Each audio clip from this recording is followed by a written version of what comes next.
Hey everybody, and welcome back to another Once on a Wild Wednesday. My name is Amanda, and it's time for another live stream. So I'm really happy to be back, and a lot is going on. So I thought I would update everybody on what's been happening with us and introduce myself and the company to new viewers, of course. And every Once on a Wild Wednesday, we go live, of course, on Wednesdays across social media. Whatever social media is your favorite, we're probably there. Please follow, like, subscribe, all the things that help out all social media creators, of course. And you can even tip and donate to our company Once in a Wild, which is a mobile zoo. So if you are new here, hello, my name is Amanda. I am the founder and lead animal specialist of Once in a Wild. And what we do is we bring animals to events, to classrooms, libraries, nursing homes, and all of the above. Anything you can think of. Here in our area, we can actually bring animals to make a event or something better, right? And not only do we bring animals to in-person events in our area, which happens to be South Texas, by the way. That's where we are. We're in San Antonio, but we can service South Texas in general. But we can also bring the zoo to you virtually as well, as you can see right now. And we offer Zoom animal encounters too, to those of you that may be outside of our circle of travel, right? So we can only travel so far with our animals because we do care a lot about them and want to make sure that they're safe and they're healthy and not too over-traveled, right? That being said, our animals are very used to doing programs in all sorts of different situations, inside or outside, and we can bring the zoo to just about anybody in our neck of the woods. So we are going live. Let me know if you can hear me on all the platforms. I've got Instagram and TikTok on our other devices, as well as Twitter and Twitch, YouTube, LinkedIn, and Facebook as well right now across the rest of social media too. Let me know if I'm coming in loud and clear and if you can see and hear me okay, because that's always super helpful for us to know about our signals and internet and speakers and microphones and blah, blah, blah, blah. All the things that we have to think about. So if you are watching and you want to ask a question across social media, please. Hi from the Philippines. That's pretty awesome. Hello. Are you one of our followers? If you are, thank you so very much. If you're not already following, please go ahead and do so. We post just about every single day on most of our social media, especially Instagram and Facebook. And we try to post once a week for our Once in a Wild Wednesday reruns. And then we go live once a month right now. We may be changing things again at some point. You never know. So please stay tuned. But we do post a lot on Instagram, especially, and on Facebook. And that is usually going to be updates on what's going on with us. Things coming up, like events. Speaking of which, we do have some public events coming up. We've got one tomorrow and one Saturday, and those are going to be at some of the San Antonio public libraries. So the best way to kind of check out what's happening with Once in a Wild in person, if you're in San Antonio or nearby to San Antonio, of course, like New Braunfels or San Marcos, and you want to come see us in person and see our animals, you can actually check out our social media, and we typically do go ahead and post when we're going to be in public and when it's going to be like a anybody included public event. You can also, of course, book your own private event. Sometimes public events are actually ticketed and sometimes they're not ticketed. So it just depends on the event. We don't typically host the events. We're working on doing some stuff like that in the future, but we typically are hired as a vendor to come to the event. So we're not like in charge of ticketing and things like that. But if you guys want to hire us for your personal kind of custom and small event, like a birthday party or something like that, or even a classroom appearance or something like that, or anything at all, please let us know. The best way to contact us is through onceinawild.com. You can actually request a call back or email back, and one of us will reach out to you ASAP to organize your event for you and to give you more information. If you're just wanting more information, you can do that, and we will give you more information, of course. Or we will get you maybe even like chat with you on the website. That's another thing that you can do as well, is you can actually do a little chat on our website, onceinawild.com. There's many ways to reach out to us. You can also try to reach out to us on social media. We do our very best to get right back to you as soon as we can. But if you want to learn more, the best and simplest way is to check out our social media, like I keep saying over and over again, to follow us or subscribe and kind of keep up what's going on there. And also to go to onceinawild.com, and you can kind of see our pricing and our animals and things like that. But yeah, so if you ever have any questions, please reach out. Our number is even listed on the website. You can even call directly as well. But there are many ways to get a hold of a small company. And we are a small company right here in South Texas. We're in San Antonio, Texas, and we can bring the zoo to almost anything. Now, if you are having an event that's coming up very soon, please book quickly. Please make sure to get your spot reserved very fast. Now that it is summer, we are super duper popular. We always are. But especially during the summer, all week, we're super popular because kiddos are out of school, of course. Congratulations on it being summer. It is now summer, my favorite time of year. It's very hot in South Texas, but it is a lot of fun because there's lots of fun activities like swimming and all kinds of things that we can't normally do the rest of the year because it's, maybe too cold or etc. We've been having a very rainy summer so far here in San Antonio. How has your weather been where you're at? Please let me know where you're watching from. I had somebody from the Philippines just chime in. That's pretty awesome. We do have followers all over the world. And again, we do offer virtual encounters. But if you just will follow us on social media and watch the live streams, that's okay. That is free to you, and that's much appreciated. And it would be cool if today on TikTok we could get more followers because we're almost to 2,000. That would be a cool goal to reach today, right? So let's see if we can get to 2,000 followers and make sure and press like for the live stream on TikTok and Instagram. And in general, another way to help a small company of any sort is to share the message, right? So share with your family and friends that may love animals, all about us, right? And you can let them know that we exist, what services we may provide, or even that we just have fun videos on the internet to watch and share with all your friends and family that like animal. You're always going to learn something with Once in a Wild. That's one difference that we are in comparison to other petting zoos. Petting zoos of all types are amazing as long as the animals are cared for and loved, right? We aren't super judgmental of other petting zoos. I think the most important thing is that the animals are taken care of and the people are taken care of too. But one big difference between us and other petting zoos in general is that we are always trying to teach you guys something about our animal. And we have all sorts of different animals. We don't have large animals yet, like, for example, giant hoofstock or big cats or dolphins. We don't have any of those larger animals, of course, because we travel with our animals. So we have all sorts of different animals, though, like mammals, birds, reptiles, amphibians, and invertebrates as well. I just realized that one of my devices is not plugged in yet. So I'm going to make sure that happens so we don't lose you guys over on Instagram. That would be a shame because last time I was live, I wasn't able to go live on Instagram. So I don't want to lose that opportunity this time. Hello, Viviana. It's good to see you. Thank you so much for watching our live streams as usual. You're usually, kind of watching from different platforms, which is pretty cool. Let's see, over on TikTok, I've got somebody hailing from Houston and saying they're from Arizona. And somebody asking if we have corn snakes. Yes, we do. We have one corn snake. I have loved corn snakes since the beginning of my animal career, and they're one of my very favorite snake species to keep and to recommend as kind of like a first-time snake.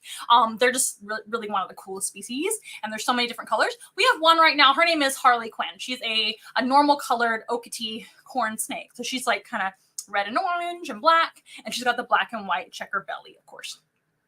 So let me know how, oh yeah, it's probably definitely hot and dry in Arizona and Phoenix specifically. That's pretty awesome. Where we're from, it's typically pretty humid this time of year, but it can also be very dry and hot other times of year. Sometimes in the same season, it can be dry and hot or humid and hot. And as you guys have maybe seen in the past couple of years in Texas, we've had a few very cold winters where our maybe electricity and water didn't work, which is a nightmare. So sometimes it actually can be extremely cold down here in Texas as well, even all the way down here in South Texas. So it just kind of depends. And what they say about the weather in South Texas is if you don't like it, just wait 5 minutes and it may be different. Lately, we've been getting a lot of storms that would just like blow in and all of a sudden there'll be rain. And you turn around and go back inside and you go back outside and it's sunny again. So it just kind of depends. I actually spent a lot of time in Florida in my college days and also a couple other times in my life. And I really like the weather in Florida. So lately it's been kind of reminding me of that. It's giving me weird like flashbacks from living in Florida. And what I really like about Florida is it's hot, of course, but it typically rains once a day. So it kind of cools off everything and also waters the plants. And the plants and animals are very happy. So we've been getting a lot of green grass growing around here in Texas lately, at least where we're from. So that's nice for a change to not have it be so dry that nothing grows. Oh, thank you so much. I'm just reading some compliments from some of our viewers. Yes. So let me remind, so they're saying something about Saturday. Yes. So we are going to be at the library. Well, here's the thing. There's lots of public libraries in San Antonio. So we're hired this year, this summer, to visit 4 public libraries. 2 are going to be tomorrow, which is Thursday, right? Thursday the 8th. Today is the 7th, which is Wednesday. On Thursday the 8th, tomorrow, we're scheduled for 2 separate public libraries, one at 11 o'clock and one at 4 o'clock. And then there's another couple of appearances this Saturday as well. Now, I do know that they kind of only can take like so many people per presentation.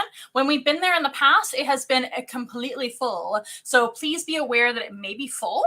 But please come out and see us anyway. I think they'll still let you in.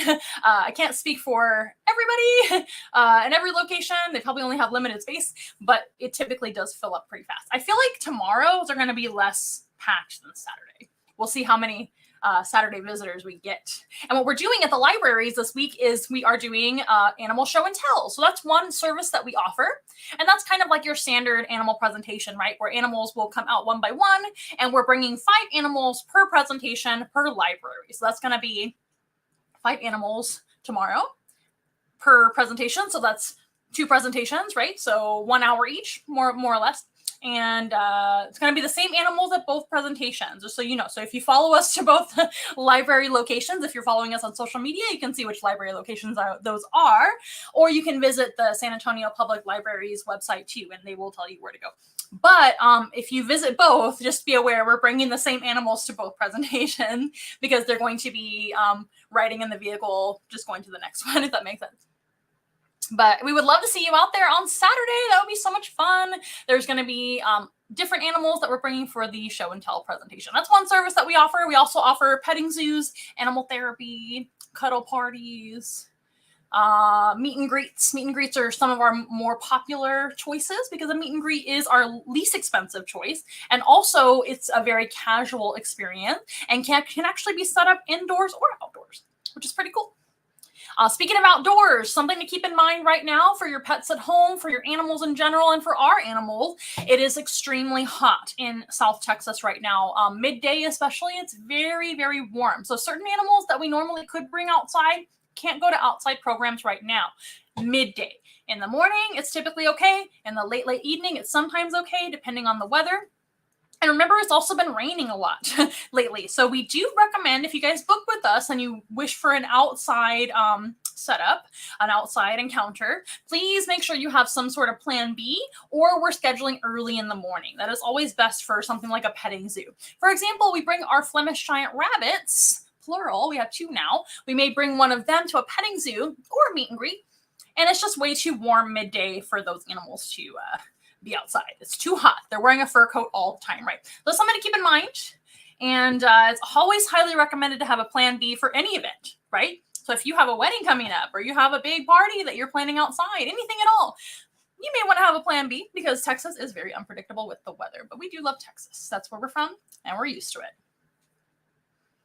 Will Sandor or Gregor be at the Petrenko Library on Saturday? Yes. One of those will be at the Petrenko Library. Typically, I always bring a rabbit to the presentations. He's typically the finale. We do have 2 Flemish giant rabbits. One is named Sandor. He's our 4-year-old. And one is named Gregor. He's our under 1-year-old. And I forget how many months. I think he's 10 months. 9 or 10 months old.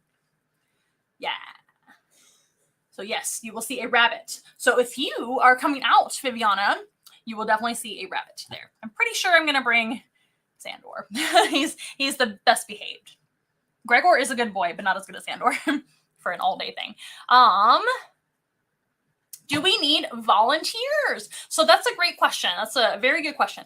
So since we're a fairly new company and we're a small company, we do have staff that works with our animals, and we even have sales staff and marketing and all kinds of jobs, right? So we are looking into developing a volunteer program at some point soon. We're probably going to need help. We especially need help with things like going to programs because we're trying to book more programs because that's what helps us thrive and take care of our animals, right? So the more things that we can book and the more outreach we can do to the to all of you guys, right?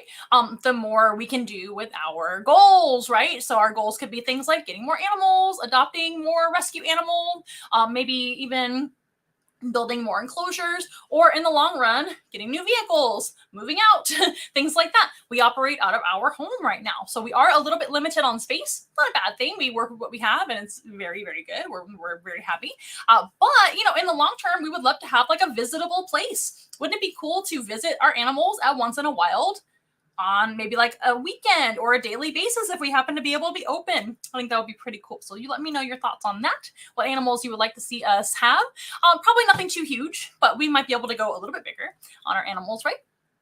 So yeah, we are definitely, someone says, show us that Vinegaroon. The Vinegaroon was on our last live. I actually did not bring the Vinegaroon. I know we do reruns as well, but the last time I was actually live was about a month ago. And I did bring our new Vinegaroon, and her name is Pickles. And Pickles was one of the animals on the last time I was actually live. This time I bought a different bug.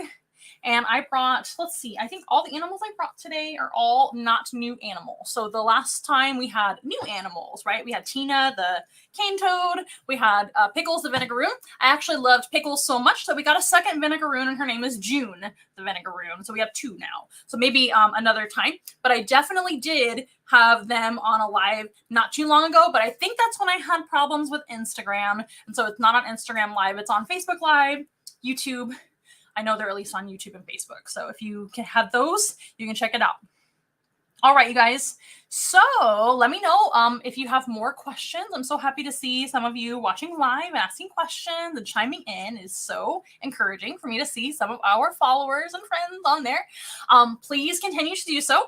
We are going to bring out some of my personal favorites and some of our personal favorite animals at Once in a Wild today. I brought 5 animals for you guys. Let me count. 1, 2, 3, 4, and then there's going to be a 5th that I'm going to have to walk away and go get as long as we have time and everything's going well. Hopefully you guys can hear me on all the platforms. Let me know if you can't. I'm sure you can because you're answering my question. So that's yes, that's a yes. Woohoo! That's something I was worried about because with all the things, and I only do this not as often as I used to, it makes me worry about everything. So I'm glad everything's working out. Glad you guys can see and hear me. So I brought some of my personal favorites and some of, I think, our personal favorites in the entire team. And some of them are actually rehomes or rescues. So I thought I would just bring some of my favorites onto the live stream and the channel. And we're going to start with literally one of my favorite animals of all time. And that is a snake. If you know anything about me, you know that I absolutely love snakes. So this is actually Slytherin. That's his name. And he is a California king snake. He is actually an animal that was donated to us before we opened up Once in a Wild, when we were still kind of like thinking about what we wanted to do with the company and starting to figure out if we could even open. I adopted Slytherin from a family who was looking to move away. And I believe they were moving away, or the child was moving away that was going to college. And therefore, they thought that he could just do better in a new home where they could give him more attention. And they actually really wanted him to go to something educational. So they thought about donating him to a school so that he could be like a class pet or a science lab pet or something like that. And we ended up finding each other on the internet. So she was super excited to find us and to discover that we were looking to open up this company Once in a Wild before anybody really even knew about it. And I absolutely love California king snake, especially when they're as friendly as this guy. And he is the sweetest California king snake I've ever met. These guys tend to be a little bit food motivated, right? As a king snake, they eat any type of animal they can fit in their mouth. And they're not picky. So they tend to kind of go for fingers and arms. They can't really harm you at all. It's just annoying. But it isn't really ideal for an animal ambassador, like what we would need out of him. But when I met him and they literally handed him over, I fell in love with little heart eyes immediately. And he came with the name Slytherin. He's actually a Slytherin, and so am I. So it was actually super meant to be. So in the houses of Harry Potter, the Hogwarts house, I am a Slytherin as well. So I just fell in love. And Slytherin is such a gentleman. I don't remember his age. I don't remember if they even knew what his age was. He was already this size when we adopted him, and he's an adult. They had him a long time, though, and they mentioned that they had adopted a couple of snakes, actually. They had another one for adoption too. I believe they had already adopted that one out though. But this one was still available, so I went ahead and adopted him, obviously. But they had mentioned that it was the child who was going to college. And I don't know if they were all moving or just the child, the adult child. But it was their pet when they were like little.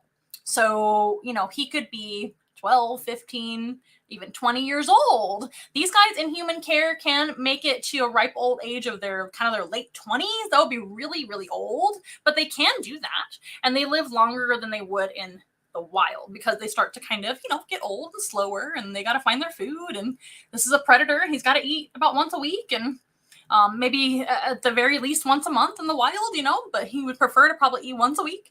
And they are ravenous hunters. They do eat almost any other animal that can fit into their mouth, like I mentioned.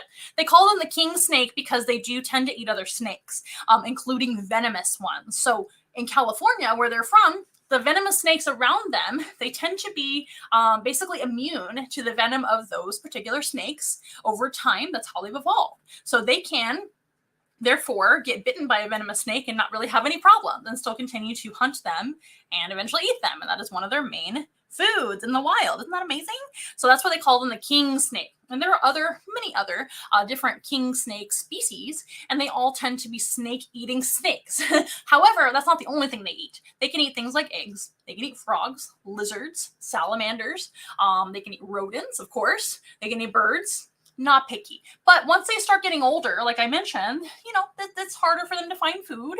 A snake's best sense tends to always be their sense of smell, and that is via their tongue. And so therefore, their sense of smell doesn't really, to my knowledge, go away too bad with age.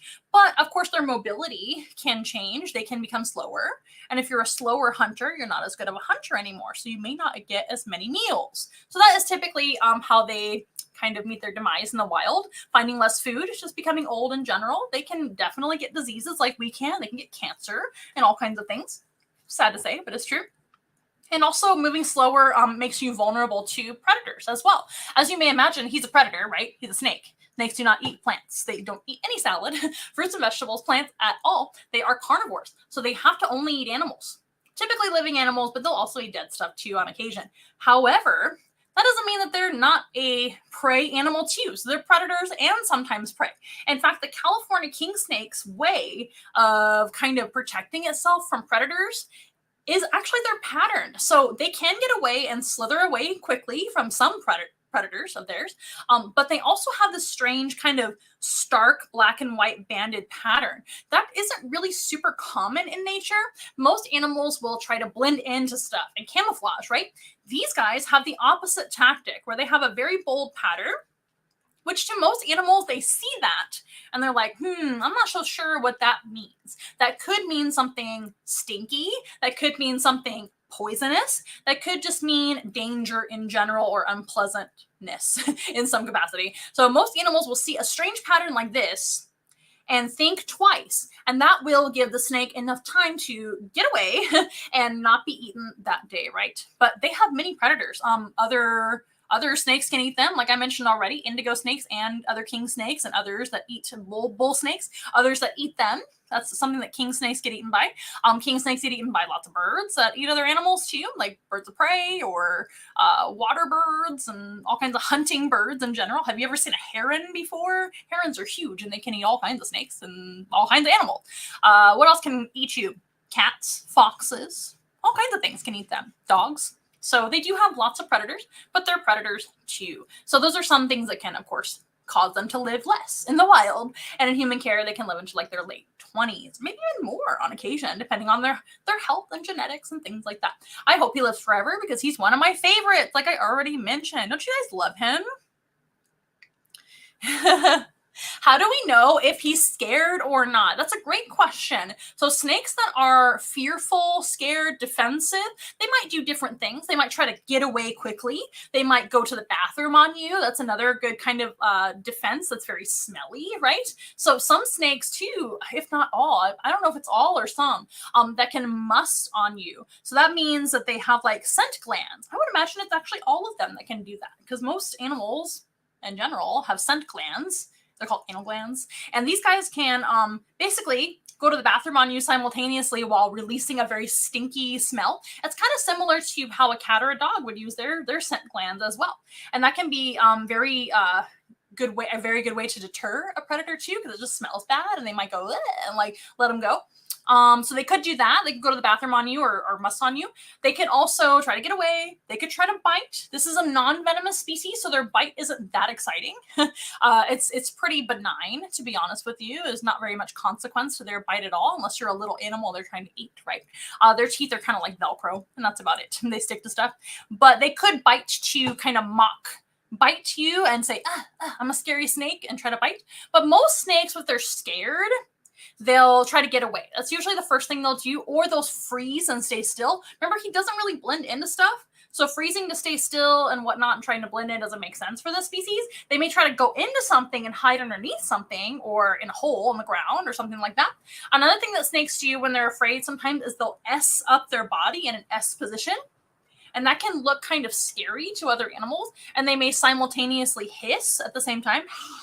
It's kind of a universal sound that says, hey, leave me alone, and I'll leave you alone. Like, hey, if you get any closer, I might try to bite you, etc. Hissing is one thing they can do.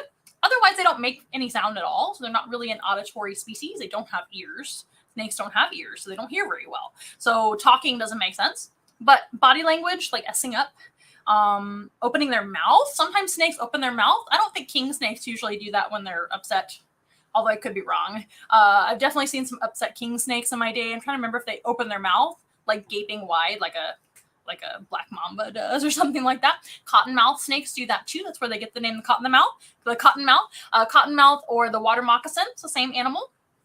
Those guys are a venomous viper, right? But usually they'll warn by showing the inside of their mouth, which is bright white. And that usually is kind of like a warning color to predators. Most animals across the board want to warn you before they do anything to you. So a scared snake could do a few things: getting away, hiding, a defensive S pattern posturing, opening their mouth, hissing. Yeah. And animals in the wild, of course, are going to be a lot more prone to being afraid of you than an animal like Slytherin, who's been around humans his whole life. So he's very, very used to human handling, and he knows that we're not going to hurt him. Now, if I were to try to hurt him in any capacity, he would probably be very, very upset at me and maybe try to bite me or try to get away or go to the bathroom on me, right? Those are a few ways. So right now, I know that he's not scared. He's very relaxed. I'm not even holding on to him very tightly. He's just kind of relaxed in my hand. How do we know it's a male or a female? So he is a boy. How you can tell for a snake is through a procedure called probing, and you probably can imagine what that means. Snakes'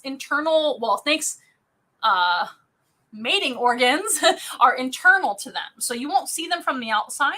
You can sometimes see their genitalia when they're going to the bathroom. Sometimes those will kind of pop out if they're male. If they're female, there's not much to see, right?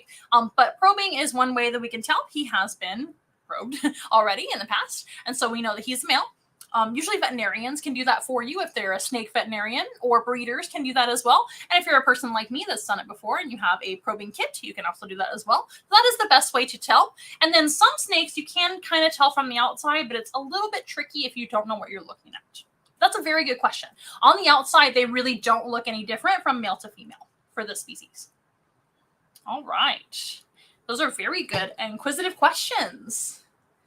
Here's a good question from Ricky. Hey, Ricky. How do they kill their prey, or do they eat their prey alive? That's a very good question. So some snakes, like boa constrictors and pythons, they're the true constrictors. They have very, very strong muscles. They're much thicker than what he is, right? So this guy here, this is about as big of a California king snake that you'll ever see. He's pretty big, but he's not a very large species, is he? That's as big as they really get. And he's not super thick in the body. If he were a python, he'd be much thicker in general. There are some exceptions, of course. Or if he were a boa constrictor, they have very, very big and strong muscles. Those guys will actually typically be ambush predators, so they'll kind of lay in wait. I would say sit and wait, but they're not really sitting, are they? They're snakes. They kind of lay there. They don't have a bottom to sit on. They kind of just lay on their belly and sit and wait, or lay and wait, and they'll pop out of nowhere, grab their food, not let go. And a constrictor, like a python, for example, maybe like a ball python, they would actually wrap right around their prey while simultaneously biting and squeeze for about 5 minutes. And their muscles are going to constrict the prey's breathing and heart from being able to beat and give its body blood flow, so that will kill their prey, right? That's what a python or boa can do. Some snakes like this, called colubrids, like a corn snake, a bull snake, indigos, king snake, and many more. There's many, many more colubrids. Those guys can choose to constrict as well, but they don't typically constrict as hard or as long as a true constrictor would. So it's not their only method of killing prey. Depending on the personality of the snake, they may choose to wrap around their prey for like a little bit and then, oh, it's dead, or it's dead enough and I'm just going to eat it. So it kind of depends. If this snake is super hungry and ravenous, they usually just start eating the animal, even if it's wiggling around trying to get away. That's not super safe for the snake though, because the prey getting eaten usually isn't happy about that. So they're typically going to be fighting back, biting, scratching, etc. And so the snake may choose to wrap around their prey sometimes, which is constriction, but that doesn't make them a true constrictor. Does that make sense? They still have the ability to do that sometimes, depending on the snake as well, and their personality and how they've learned to kill prey.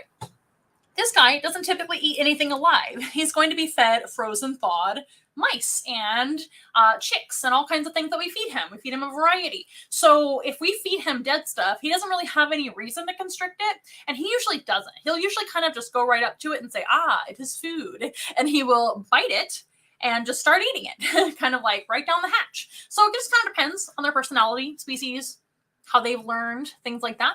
If they do have a very kind of wiggly prey, they may choose to constrict. Harlequin, our corn snake, tends to wrap around. That's just her personality. Lots of corn snakes do that, and some don't. These guys aren't as concerned about that. They'll just start eating the animal usually. But what was I going to say? They can eat something about 5 times the size of their head, which is pretty impressive.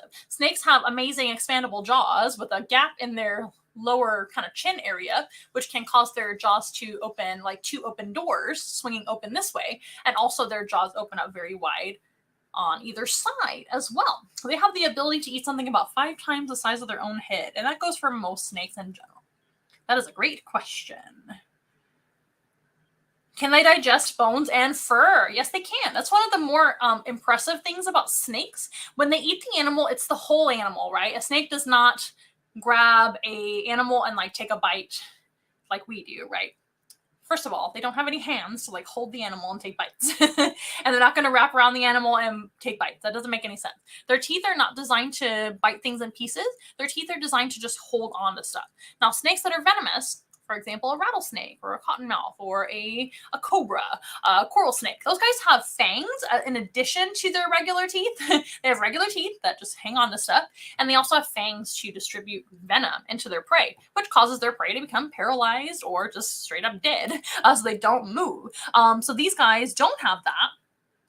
But they don't chew their prey in pieces either, and neither do venomous snakes either. Venomous snakes, by the way, typically will bite and let go and let their venom do the work. These guys will bite and hang on and just start eating, like I said before. So they're a little more brave, in my opinion. They don't have that special venom to make sure their prey doesn't get away.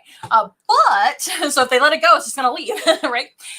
But they do not have the ability to chew up prey in pieces. So they just swallow it whole. That whole animal could be a mouse in this instance, could be a bird, could be an egg, anything they eat, everything gets digested and comes out as poop.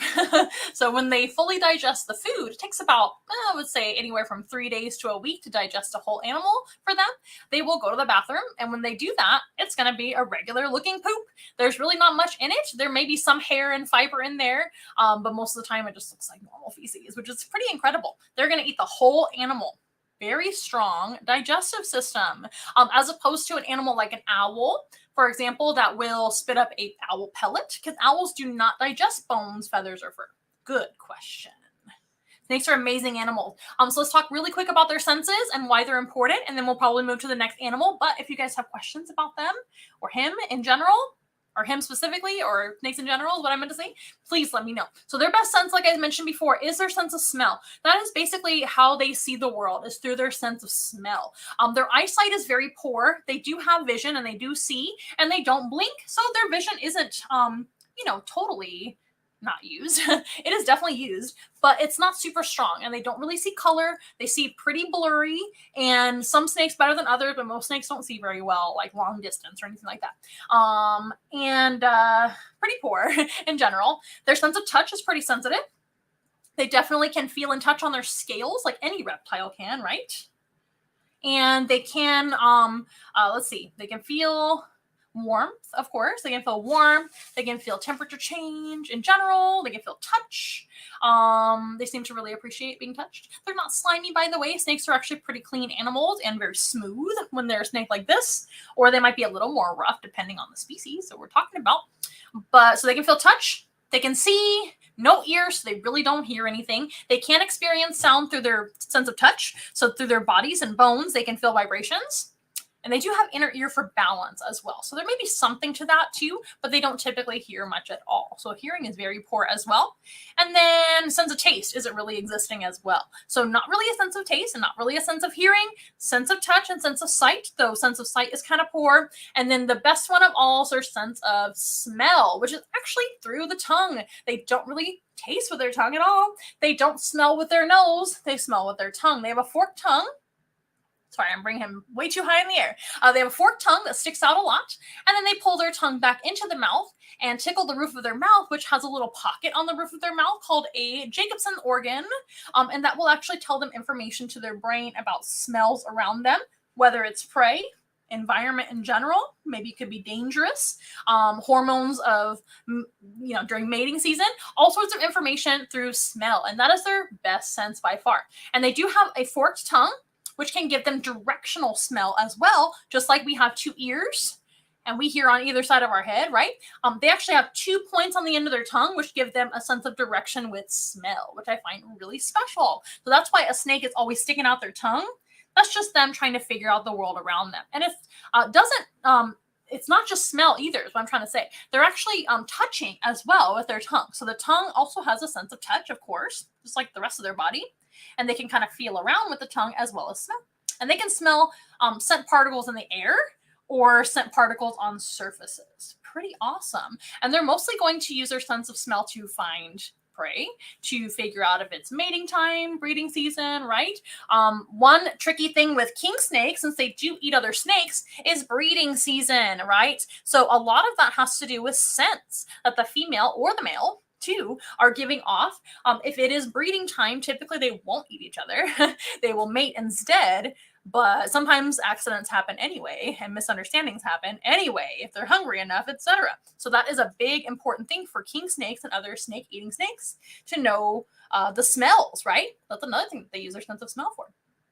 Let me know if there's any other questions about Slytherin, the California king snake. Today we brought out some of our favorite animals, although it's hard to pick because they're all our favorites. We do have reptiles in our mobile zoo. We are Once in a Wild. If you're just joining us, my name is Amanda, and we're bringing out some animals that belong to our mobile traveling zoo. We are in San Antonio, Texas, but we also offer virtual animal experiences to anyone all over the world as well, if you don't happen to be in San Antonio or surrounding city.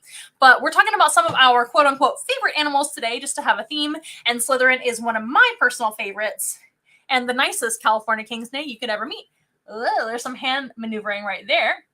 And isn't he gorgeous? Some people don't like snakes, but snakes are my favorite animal. I do understand if you have no experience with snakes or you have bad experiences with snakes, why you may be a little bit nervous around them.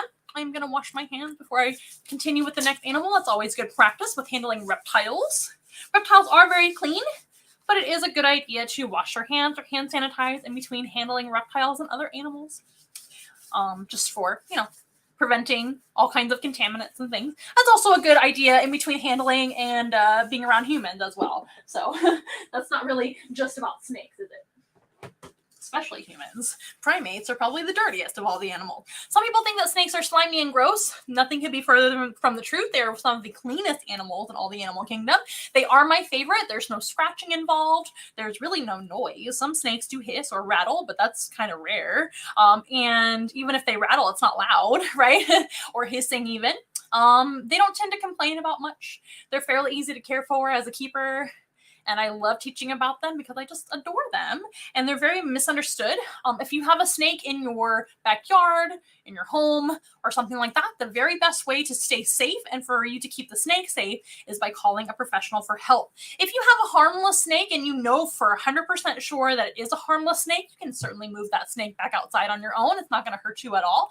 A non-venomous snake bite is one of the cleanest bites in the animal kingdom to get, and you probably won't even get any sort of wound on you, to be honest, unless it's a very big snake. But if you are not 100% or extra sure, please do not pick up a snake that you don't know. We want to make sure that you guys are safe and the snake is safe too. The easiest way to get bitten by a dangerous snake is by picking up or messing with a dangerous snake. So our professional advice is for you to call a professional, an actual one.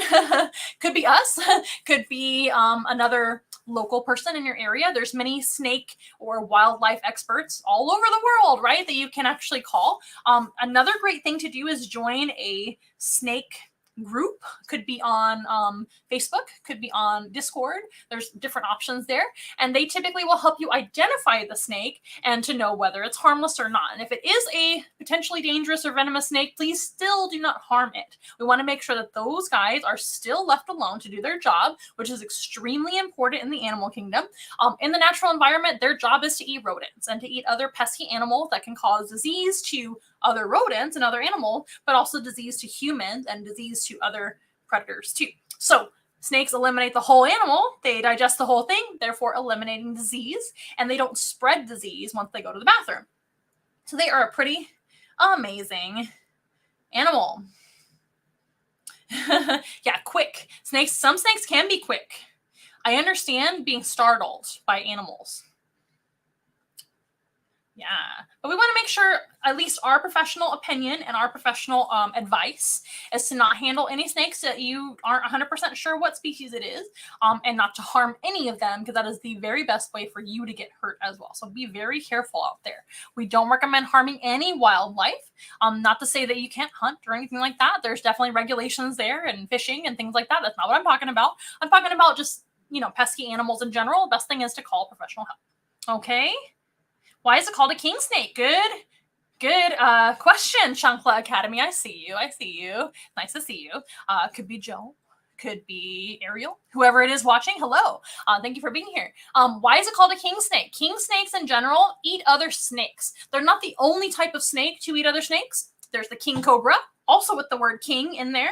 It's not because they wear a crown. They actually do eat other snakes. So whoever discovered, well, I say discovered, but whoever got to name the king snake probably saw them eating another snake. That is how the rumor goes. I wasn't there. I'm not that old when they were first seen or discovered or named. But whoever, was the winner and got to name them, it is likely due to the fact that they were eating other snakes. And that is one of their main prey. So king snakes are actually a really good snake to have around. In general, they all are good, by the way. But if you're not a snake fan, keep the king snakes around, because they'll keep the populations of other snakes down. And somebody has to eat baby snakes. Not every animal eats snakes. Did you know that? So not very many animals eat other snakes, especially venomous ones. That makes a lot of sense because they have a very good defense mechanism. And venomous snakes like rattlesnakes have lots of babies. So as much as I love rattlesnakes and other species, it's important to have population control. Therefore, there's no inbreeding, no disease, or less disease, I should say. I guess there's never none, but less disease and things like that is super important for population control. So somebody's got to eat them. Who's going to eat a venomous snake? Almost no one. So king snakes are super important for the natural environment. And snakes in general are a very, very good predator to have around. Now, I'm going to introduce you to another. Thank you for your question. And if you have other questions, I'll do my very best to pay attention to your questions. I hope that helps. Yeah, most snakes do eat rats or rodents. That's a very good thing for them to do, right? Rodents and rats have their own job in nature too, but too many of any one kind of animal is not great. So we're going to meet another misunderstood creature. Remember, we're talking about some of my personal favorites today. Slytherin was one of them. This is my favorite of all our invertebrates in our collection. This is Xena. Can you guys see her? Say hi to Xena. Whoa, don't jump off the cliff there, Xena. I will catch you. Xena is a scorpion. Everyone's favorite, right? So not really, but I do understand if you guys are not fond of scorpions. they tend to get a pretty bad reputation, and there's many scorpion species that are extremely dangerous to humans. Therefore, they should probably be left alone, right? Do your very best not to touch most scorpions because some are extremely toxic. All scorpions are venomous, to my knowledge, as long as they have their stinger there. But not all scorpions are deadly, and this certainly is not a deadly one to humans anyway. If I were a tasty, juicy bug, she could eat me right up. But she is not very toxic at all, even to insects, which is what would be her food. So Xena is an African flat rock scorpion. They call them the African flat rock scorpion because, number one, they're from Africa. These guys are actually from South Africa, and only South Africa. That's where they live. And they're from very, very hot, dry climates in South Africa, like the desert, right? And typically they're going to hide away all of the time from the sun because it's too hot. So they are a nocturnal species as well. So they're nocturnal, they avoid the sun, and they typically live in flat rocks, or under flat rocks, I should say. She's kind of attached to this rock today. She's not dangerous. I totally hold her all the time, but she happened to be kind of just like on this rock, so I just brought the whole thing for her to be comfortable.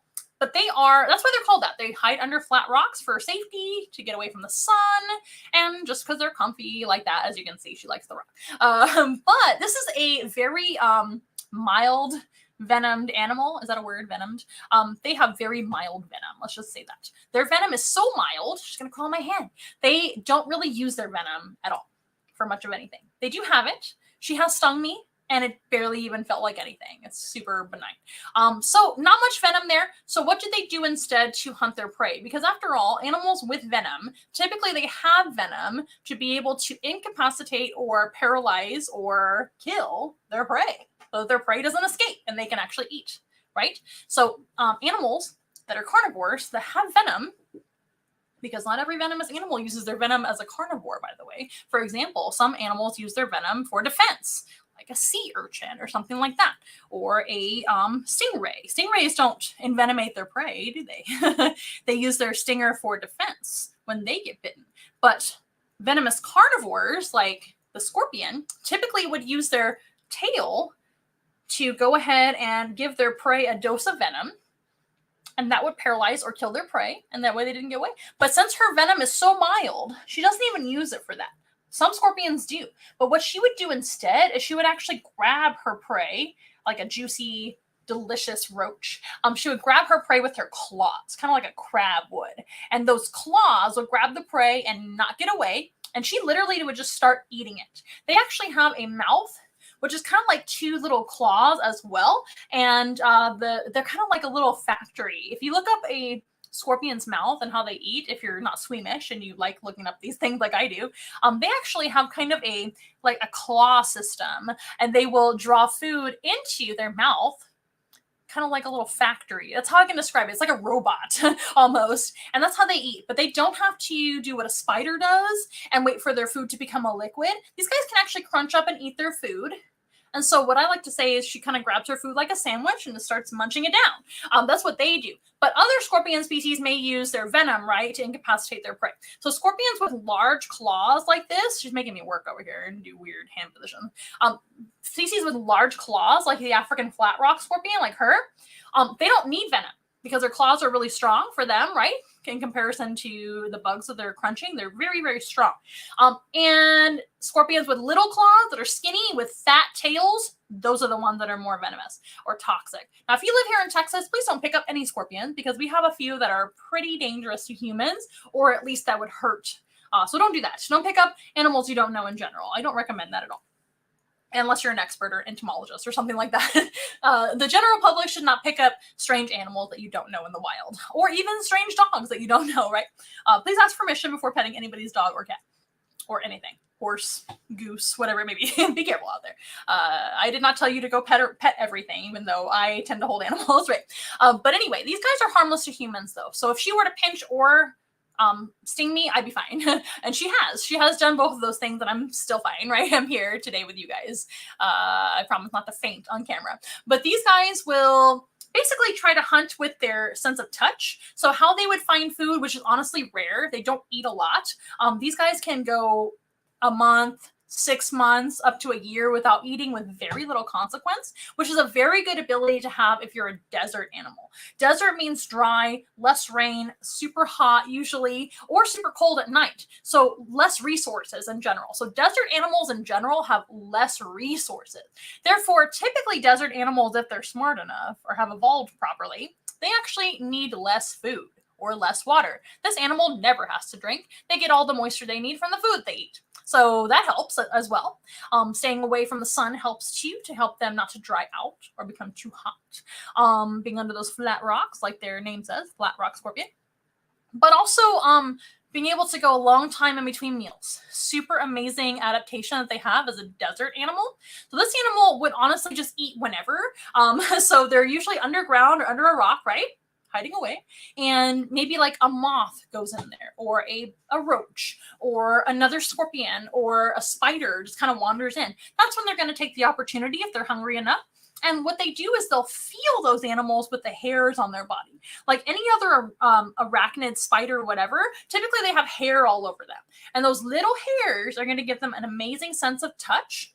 And that is their main sense to get around, figure out what's going on, as well as hunt. So if an animal feels like food, like for example, a moth fluttering around, they'll be like, that is food for sure. So they will reach out and grab them with their claws if they're hungry, and then start munching and eating their food. And then they can go a long time in between without having to eat again. Pretty cool. What questions do you guys have about the scorpion? Her name is Xena. She's actually named after Xenomorph. So like the face hugger from the famous Alien movies, some of my favorite movies of all time. How long can they go without water? That's a great question. I think I already answered that. That's a great question.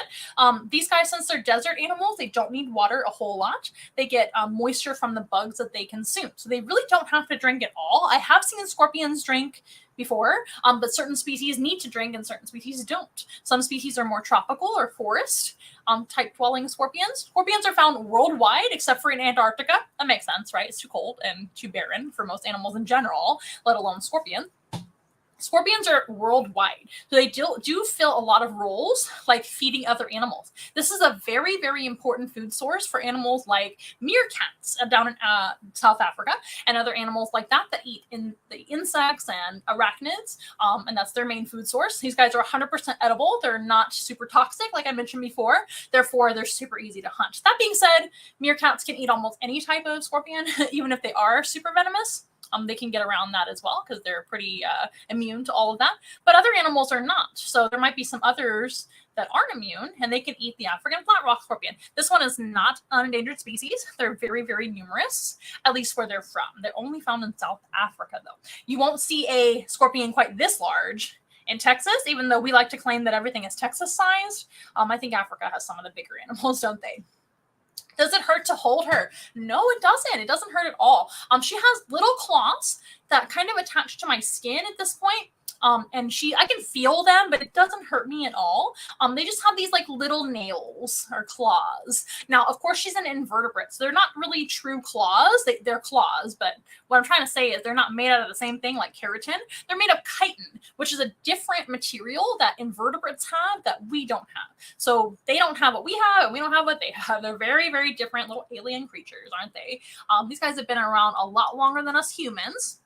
And what's really neat is some of their main relatives are actually sea animals. So did you know that scorpions actually glow under a black light or certain UV lights? They actually have a glowy property in their shell, in their exoskeleton, that glows. And nobody really knows why. But my favorite theory, because there's many of them, there's many theories why they glow under a black light, is because their ancient relatives are from the sea. And a lot of sea creatures have bioluminescence, right? For communication and things like that.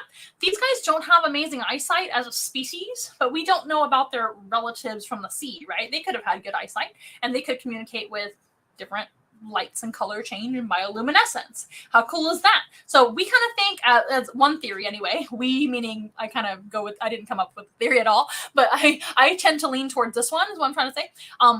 They tend to think that it's leftovers from their ancient relatives, which I think is so cool. Yep, Xena. Xena is my favorite of our invertebrates that we have. Now, that being said, we have many that I really love. She's just one of my favorites because she's big and impressive. She's very calm. And she's easy to hold. As you can see, she kind of just hangs on to my skin. Some scorpions, such as emperor scorpions and Asian forest scorpions and some other animal ambassador scorpions that I've handled in the past, they tend to kind of walk around a lot more than she does and fall down or try to fall down or try to walk off the cliff. She kind of just hangs on.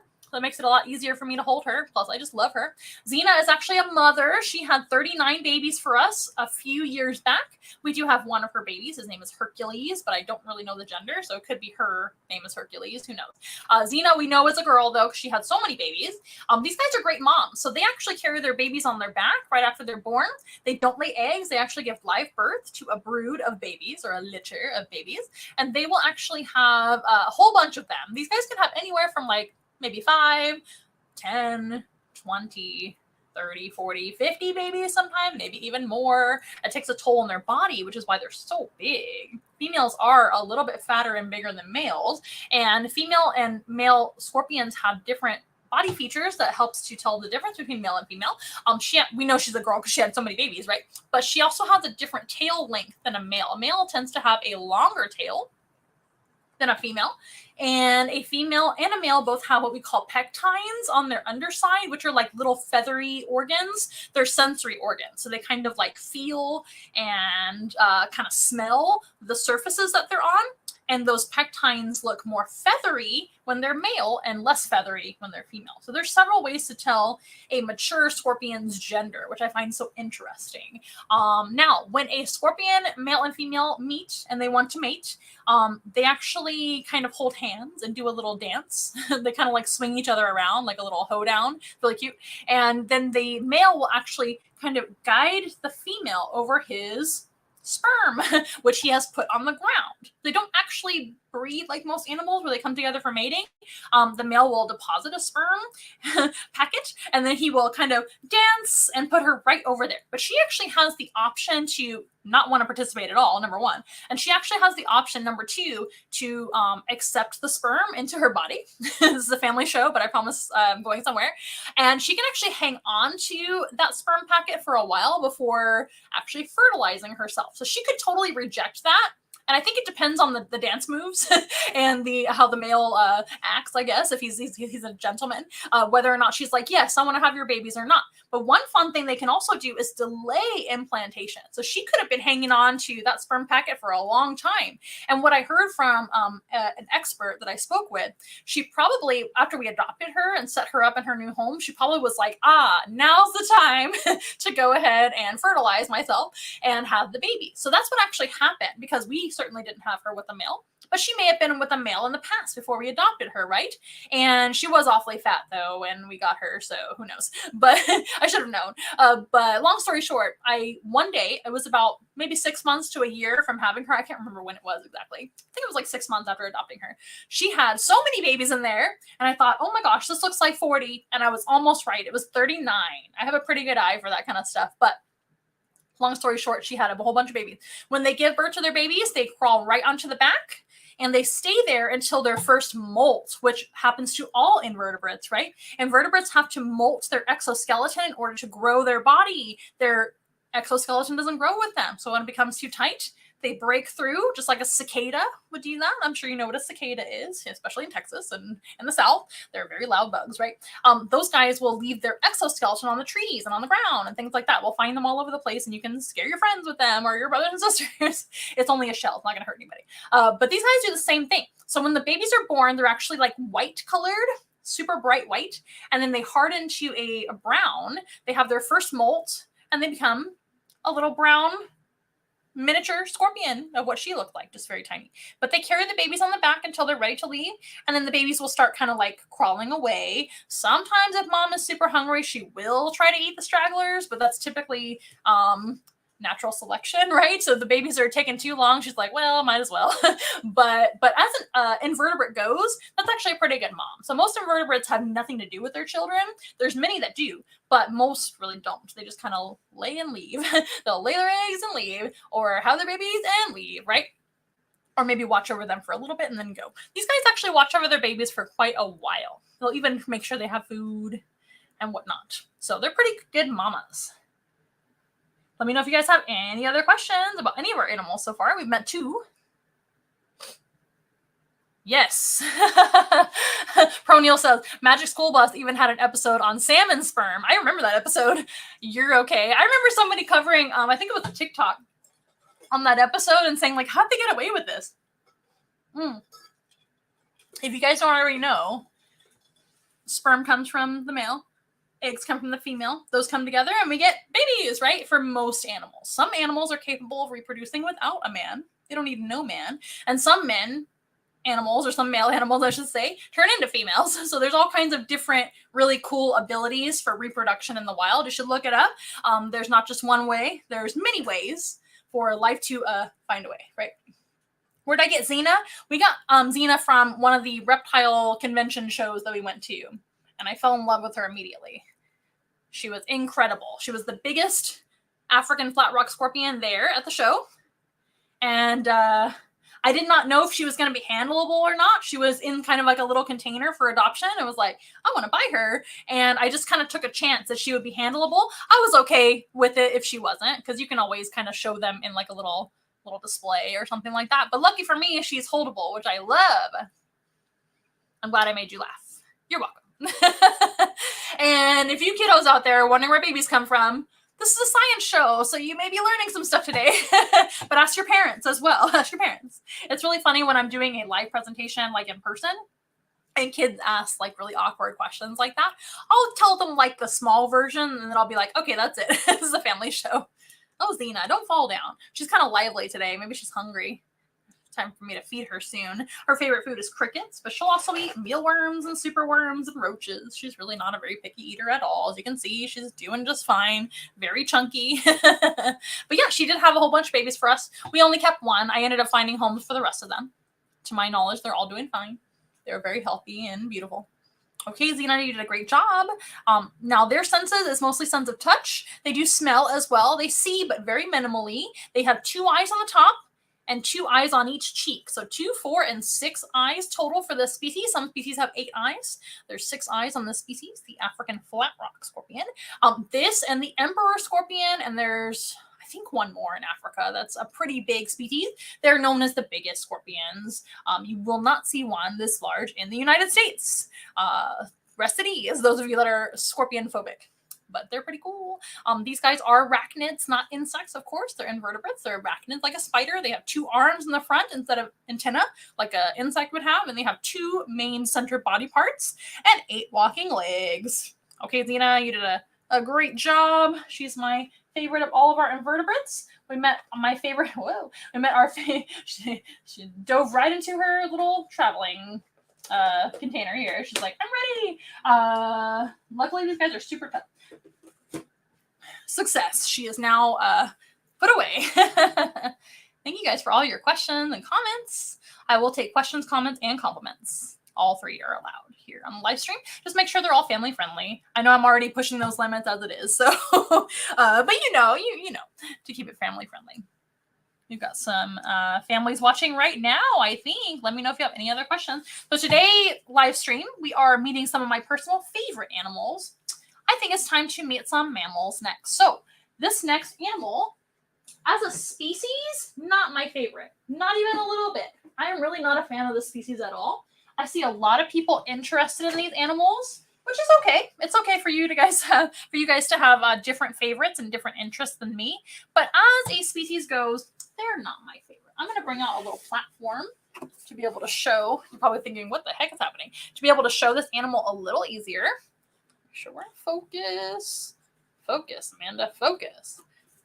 Better or worse? I feel like I'm the eye doctor, right? Okay, so I'm going to bring out a little stool. That way you guys can see them better. I've got 2 mammals actually going to be on the show today.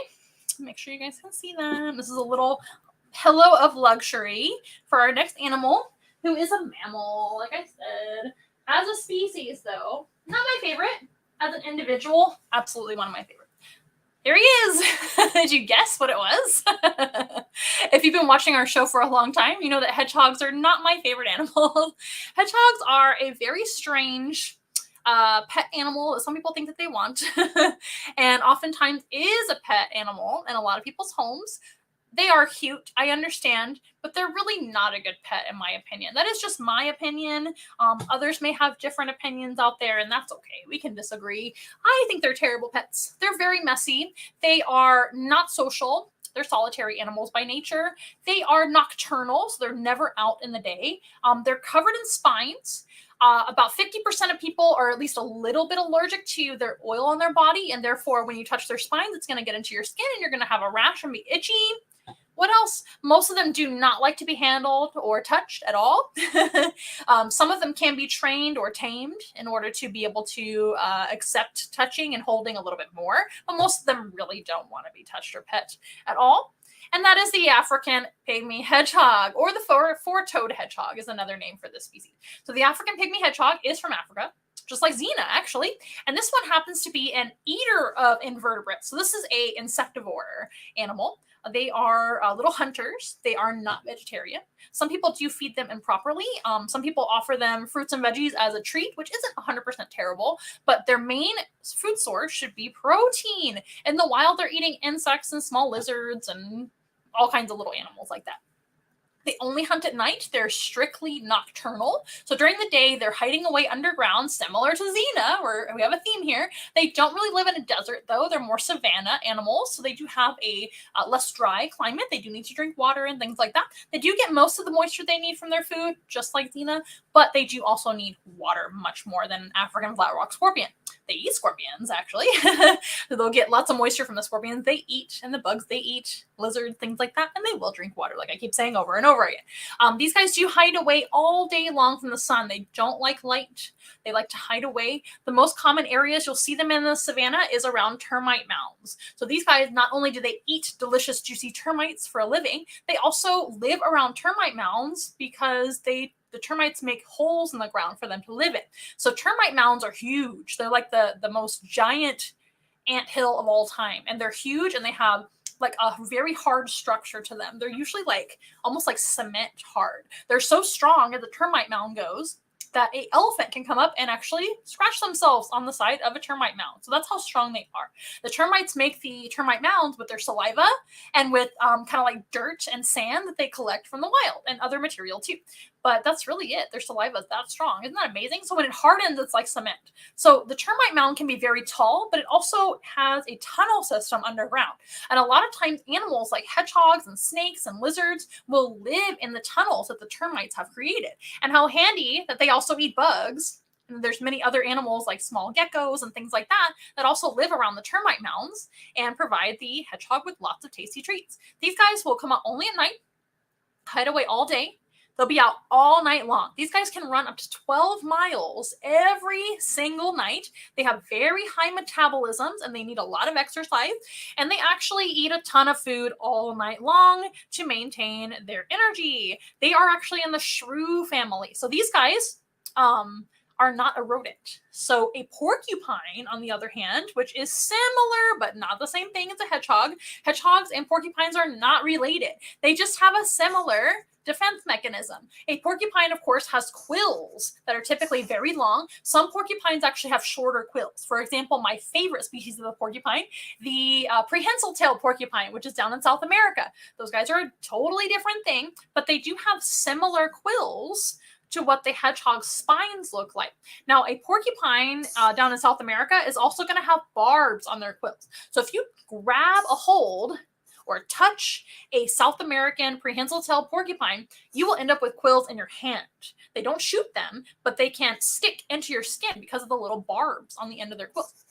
These guys don't have quills, they have spines. Some people do call hedgehog spines quills. It's okay, you can call them quills, but they're not true quills. They're actually spines. Spines are like short quills. They are hair. They're made of keratin. They're kind of like nails and hair combined, to be honest with you. But they're made of keratin just like our hair. And just like our hair, we cannot shoot our hair. We're not Linus from Peanuts. We can't shoot our hair up in the air. That would be a really cool party trick, but we can't. They can loosen and fall out just like any other hair. can. So that can happen, but that's not part of their defense. They don't shoot their spines, or if they're porcupines, they don't shoot their quills at all. But they're not a rodent like a porcupine, even though they have a similar defense going on here. A porcupine is in the rodent family, which of course there are many members of the rodent family, right? Some are omnivores like rats and mice. Some rodents are herbivores, such as capybara, guinea pigs, and porcupines. To my knowledge, all porcupines are herbivores, not omnivores, but I could be wrong. Please fact check me somewhere if anybody has the time. I believe porcupines are nothing but herbivores. I know the ones that I've worked with, they didn't eat any sort of animal protein at all, that I know of. But these guys are not herbivores or omnivores. They're carnivores. So they're actually in the shrew family. Shrews are not rodents. So what makes them different? We'll talk more about rodents in a little bit, actually. But rodents actually have chewing teeth that never stop growing. So they have like bucky teeth like a beaver, of course, or a rat or a squirrel, all those guys, hamsters, capybara, lots and lots of others, porcupine. They have to chew on something to wear their incisors down that never stop growing. They have like a root, like a nail. So they will actually have to chew to make sure their teeth don't grow too long and whatnot. Hedgehogs, not the case. They're in the shrew family. Shrews have similar teeth to like a dog or a cat. They have little canines. They have sharp little teeth all throughout. And their teeth are pretty uniform. They actually kind of remind me of a dolphin's teeth, but add some fangs or canine teeth on top and bottom. That's what they kind of look like to me as a hedgehog goes. But they're definitely a carnivore's teeth, right? I know every animal, whether omnivore, herbivore, or carnivore, has different teeth depending on the species, and there's always exceptions. But most carnivores have similar teeth to this type of animal than like a rodent, right? And of course, some rodents are omnivores. So there's exceptions to every rule. For example, rats can eat meat sometimes too, but they eat a lot of plants as well. These guys, not a rodent. So they don't have those rodent teeth, which actually is the feature that makes a rodent in the first place. Now, you may have seen, he has gone potty already. Hedgehogs are very messy, like I mentioned before. Not my favorite pet. Some people may be okay with the mess, but they are super messy and they really can't be potty trained. Some people have told me that they're able to get their hedgehog to kind of go in one corner of their enclosure, but it's still a little bit like, it's kind of like 50-50. 50% everywhere and 50%. So it doesn't really count to me. But he's already gone to the bathroom, just being awake for a little bit and being out here for you guys. So one poop down, I'm sure many to go while we're out here. They also go number one wherever they want to. But anyway, so these guys, definitely the shrew family. Shrews can be, of course, shrews, hedgehogs, tenrecs. There's others as well. And these guys are actually pretty ancient animals. They have changed very little over the last millions of years. They're one of the older kind of families of mammals. So shrews are pretty cool in that aspect. Now, this animal, they live fast and furious. Like I said before, they have high metabolism. They eat lots of protein, and they don't live super long in the wild. In the wild, on average, they live 1 to 2 years. And in human care or captivity, they live up to 5, maybe 5.5 years at very, very most. We actually have another hedgehog named Laverne, who is 5 years old. So she is very, very old. She is retired from doing programs. And Linus here is, don't tell Laverne, my favorite hedgehog that ever existed. I have worked with so many hedgehogs, hundreds of them. I used to work in the pet trade. I used to work in the vet world as well. I've seen so many hedgehogs. I've had animal ambassador hedgehogs in my life at zoos and things like that. I've had other pet hedgehogs too. And Linus is my favorite. He's actually the nicest hedgehog I've ever met. And he's another rehomed animal. So a lot of people do ask us, like you were asking earlier over here, about where we got Xena. Xena we did purchase from a reptile convention or animal convention. If you've ever been to one of those, it's pretty fun. They have like different vendors that are selling invertebrates and reptiles and amphibians, things like that. And sometimes supplies as well, of course. But Linus, we randomly heard about Linus. So what had happened is, unfortunately, one of our other old hedgehogs had passed away, and that was Laverne's sister, Shirley. You guys may have remembered Shirley. Shirley was also very old. Shirley ended up getting cancer, which is super common with hedgehogs, and we were very, very sad to lose her, because Shirley was actually a very friendly hedgehog as well, kind of like Linus. Not as friendly as him, but pretty close. She was actually our best animal ambassador hedgehog that we had at the time.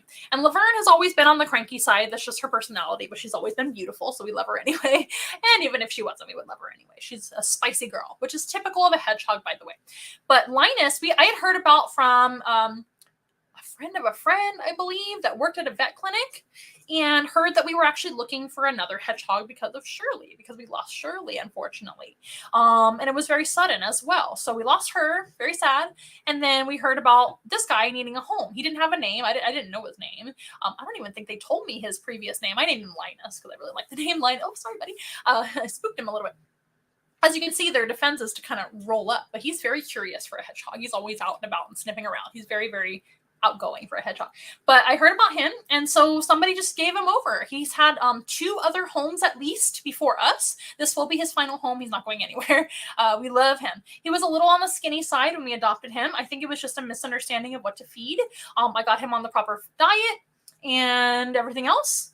And he looks great, and he is amazing. He's an amazing animal ambassador hedgehog. Let's show him a little bit closer. You guys can see him and how cute he is. They are adorable.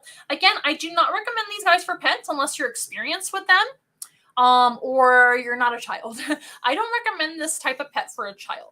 Now, they're not super hard to house. They don't need a ton of space, although they need some.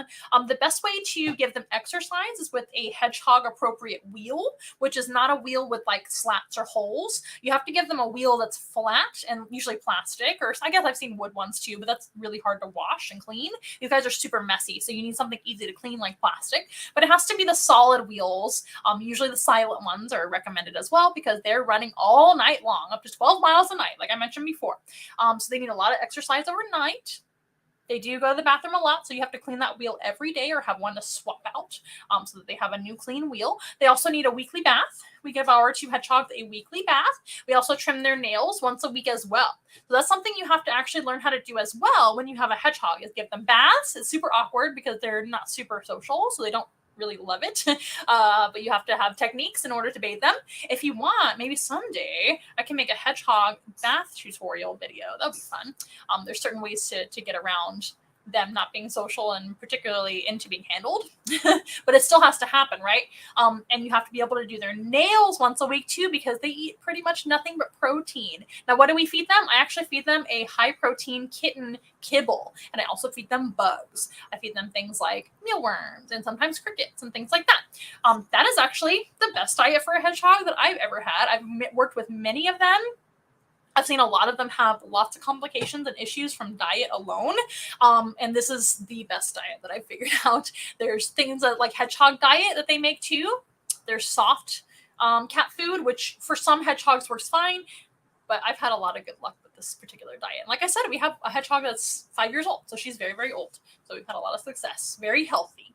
But yeah, hedgehogs are divas. As you can see, he's on a pillow right now. The pillow, or the mat, I should say, it's a folded in half fancy bath mat. If you ever have an interaction in person with Linus, we'd be happy to bring him over for an interaction. That way you can see how hedgehogs are. We understand people love them. They're absolutely adorable. I've straight up had people weep with joy with seeing a adorable hedgehog like him or like Shirley or Laverne. But they're very messy. So we're more than happy to have you see him in person and maybe hold him on your lap, because we don't typically allow petting and touching because it's really not a good idea if you don't know they're allergic and things like that. And they don't really like to be pet. So we kind of keep that to a minimum with us just handling them.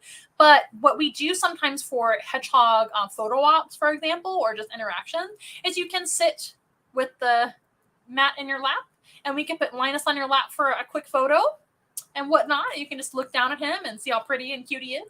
But this mat will keep your lap from getting dirty, right? Because they are, an animal that doesn't really think about where they're going to the bathroom. It's not their fault, because in nature, they would just pop out of the ground and run around on the surface in the grass and just poop and pee wherever they please, right? And that's not really going to affect anyone. And then they'll go back underground and be nice and clean in their burrow where they sleep and live most of the time. So it's not really their fault. Now let's talk about their senses. As you can see, he's sniffing around a lot. He has a cute little shrew nose. Remember, they're in the shrew family. Shrews tend to have a very long nose.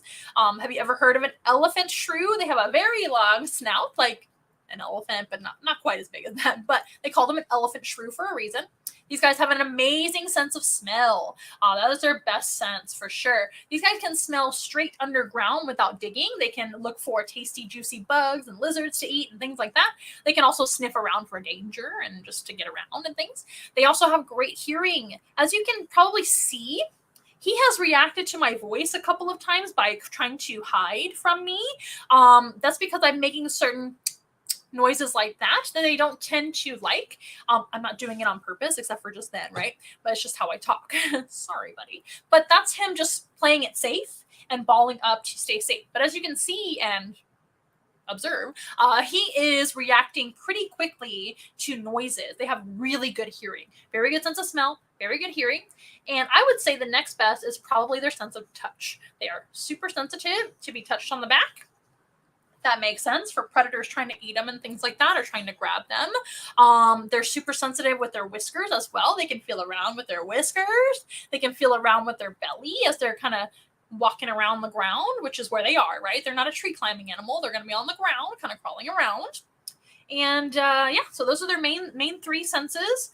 So touch, hearing, and smell. They do have a great sense of taste as well. They tend to really like stinky and smelly things and tasty things. And one really fun thing about hedgehogs is they like to take smelly smells and tastes with them everywhere they go. So if they find something really stinky and enjoyable to them, kind of like a dog likes to roll around in stinky things, right? If a dog has like a smelly sock or some garbage and they're like, yes, they'll roll around on it to keep it with them, right? They're gross. And cats do that too. Cats like stinky stuff too. But if they particularly find something that they really like, I'm trying to think of an example, but it could be anything. If they just kind of wander up on and they find a stinky item, they'll actually chew on it and cause like a saliva foam. They kind of chew on it, make a big foam in their mouth, and then they'll lick themselves to the best of their ability because they don't have much of a neck, but they can lick themselves on their sides and back a little bit. And what they're doing is depositing that foamy saliva mixed with the smell that they discovered all over them. And it's called anointing. And anointing could be for different things. We don't really know 100% what it means. We definitely know it's like an enjoyable thing. They like it. It's not something that they think is gross and they're trying to put on themselves. They're like, yes, we love this. Could be attraction to mates. Could be, or, trying to get mates. Who knows? It could be just because they like it. It also could be, since it tends to be stinky or unpleasant to us, it could be to make their spines more irritable when they stick into something or taste bad, right? Because if you taste bad as an animal that gets eaten by other animals, this is the tiny little animal, right? If you taste bad, animals will usually leave you alone. Right. So if you taste bad or smell bad, that could be part of the purpose too. Hedgehogs are kind of dirty animals in general, which is why they need weekly baths as a pet animal or animal ambassador. Oh my gosh, he's so cute. Look at the teeth. I told you he has fangs like a vampire. I didn't mean to yell at you. Sorry, Linus. We love you so much. You're my favorite hedgehog of all time. Indeed. Definitely my favorite hedgehog. He is no more than 2 years old. He's probably younger than that. We haven't had him too long. I need to look back in my records and see when we got him. About a year-ish, and I don't think he was very old when we adopted him. Thank goodness. I want him to be around forever. Opinion on pink toe tarantulas. My favorite species of tarantula is the pink toe, but I really like the, is it carabina? They've reclassified them, but it's the Antilles. It used to be the Antilles pink toe tarantula. That's my favorite species of tarantula in existence. It's my favorite. I think they are one of the better pet tarantulas. Some pink toe tarantulas are very handleable. Some pink toe tarantulas are very skittish. So you have to be very careful because they are fragile animals. But pink toes are less fragile than terrestrial tarantulas because pink toes are climbers. So pink toes you can actually handle a little bit safer because they're designed to jump around and climb trees and things. But still be very careful if you're new to tarantulas. He's gone to the bathroom again, you guys. By the way, just to prove my point. So yes, I love them. Definitely love them. Somebody said, looks like Ricky's hairstyle. You must know my husband, Ricky. Kind of does look like Ricky's hairstyle. Very spiky. Vampire, I know. They have some pretty vampire-like teeth. They are predators after all. They don't suck blood like a vampire bat, but they do, I don't know if vampire bats really suck blood or slurp blood. Vampire bats actually will bite and kind of slurp the blood with their tongue, don't they? If I'm being correct. But they do. They have little fangs. That was a terrible impression. Adorable. Not rodents, though. Not rodents at all. Very different than a rodent. Now, of course, their main defense is to ball up and be a spiky little ball of fury, which nobody wants to eat. The only type of animals that really eat hedgehogs on a regular basis are birds of prey. And by default, since they're nighttime animals, and this is all the hedgehog species, all the hedgehog species are all nocturnal. So they are going to be the European, Asian, or African types of hedgehogs, and there's different subspecies in all of those continents, but that is where you find hedgehogs in nature: Europe, Asia, and Africa. So any of those types of hedgehogs, they may be eaten by birds of prey, and all of them are nocturnal. So by default, it's the owl. Owls are the main predator of the hedgehog, but they don't eat them even that often because this isn't really a ton of food for any animal, even a smaller owl. It's a pretty small, underneath all these spines, he's just a little guy. He's just like a chicken nugget under there. So that might be a little bit of food, but it comes with a lot of work to eat, right? But what an owl has, and birds of prey, is their talent. So they can actually grab a balled up hedgehog, and an owl or any bird, right, doesn't have teeth either. They have a very tough and long beak or bill. So they can manage to eat the hedgehog. There's one hedgehog in Africa that I know of. There might be, one owl, There's one owl in Africa that I know of. There might be more species than this, but it's called the Verreaux's eagle owl. And those guys actually specialize in eating animals like hedgehogs. So pretty impressive, right? This is a tiny little guy. He's just a little guy. He's so cute. This is a tiny little guy. This is a very, very small, little, tiny animal, very vulnerable to lots of predators, potentially, right? However, almost nothing eats them because it's too bothersome. They're full of spines. That's like eating a sea urchin. They're not venomous like a sea urchin, but these guys do, kind of have just by default, is a difficult animal to eat and not much reward. So most animals don't bother. They may wait till the hedgehog has passed away, and they might scavenge on them. That does tend to happen a lot. Hedgehogs don't live very long in the wild either. So that may happen a lot more than actually a hunted animal. Now, baby hedgehogs are more vulnerable, of course. Hedgehogs are not born with the spines sharp like this. They actually harden in a couple of days. I have to look this up for all species, but I'm pretty sure all species of hedgehogs, these spines will harden in a matter of a couple of days. But on the way out of mom, they're not super sharp. Thank goodness for the mother, right? But like a lot of small mammals, they're more soft or hairless than they are when they're adults. So as adults, they develop their spines for protection. But as a baby goes, they're much more vulnerable than an adult. And this is an adult. He be tiny, right? He's a tiny guy. We love him. He is absolutely adorable. Please do a ton of research before purchasing or adopting a hedgehog. Hedgehog, my opinion, having a signal issue over here. Sorry about that. I'm back. Hopefully I haven't been gone for long on most of our social media. On the rest, I see you guys are still doing okay. Let me know if I'm still there. These guys are, they tend to be kind of an impulse pet. Please don't impulse buy any type of new species to you. Do lots of research. To me, they're one of the more difficult small mammal type pets. They're very specialized. They're all different. Like I said before, Laverne, our other hedgehog, she don't like people very much. She's very, very picky about being handled and touched and just being around her. They're solitary animals, so it's not their fault. They're solitary little predators, and they prefer their own space, not to be messed with, right? So that is just how they are. We can't really blame them as a species, but we expect them to be this like cuddly little pet. They also have a lot of health issues. So hedgehogs do not live very long in general. Up to 5.5, pushing that is about as long as they'll ever live, even with the best care in the whole wide world. They are very prone to lots of different types of cancer and tumors and disease. So that's something you're going to have to deal with. You must have a very specialized veterinarian that can, help your hedgehog out when they need help and become sick. They also have other health issues that can arise as well with improper diet, and even with the very best care in the wide world and all the love, these guys don't tend to be the healthiest animals ever. They tend to also be a little bit inbred when it comes to, yes, I know, shocking, when it comes to the pet trait as well. So inbred can happen. I don't think you are, because you're the standard color. So most of the special colors and fun things are kind of like not great genetics, right? So that happens with a lot of animals once they become popular pets. There's lots of things to think about. These guys can get a disease called wobbly hedgehog syndrome, which is super common as well, and not fun, not a fun thing to experience. So always do all your proper research. It's always best if you are super serious about it.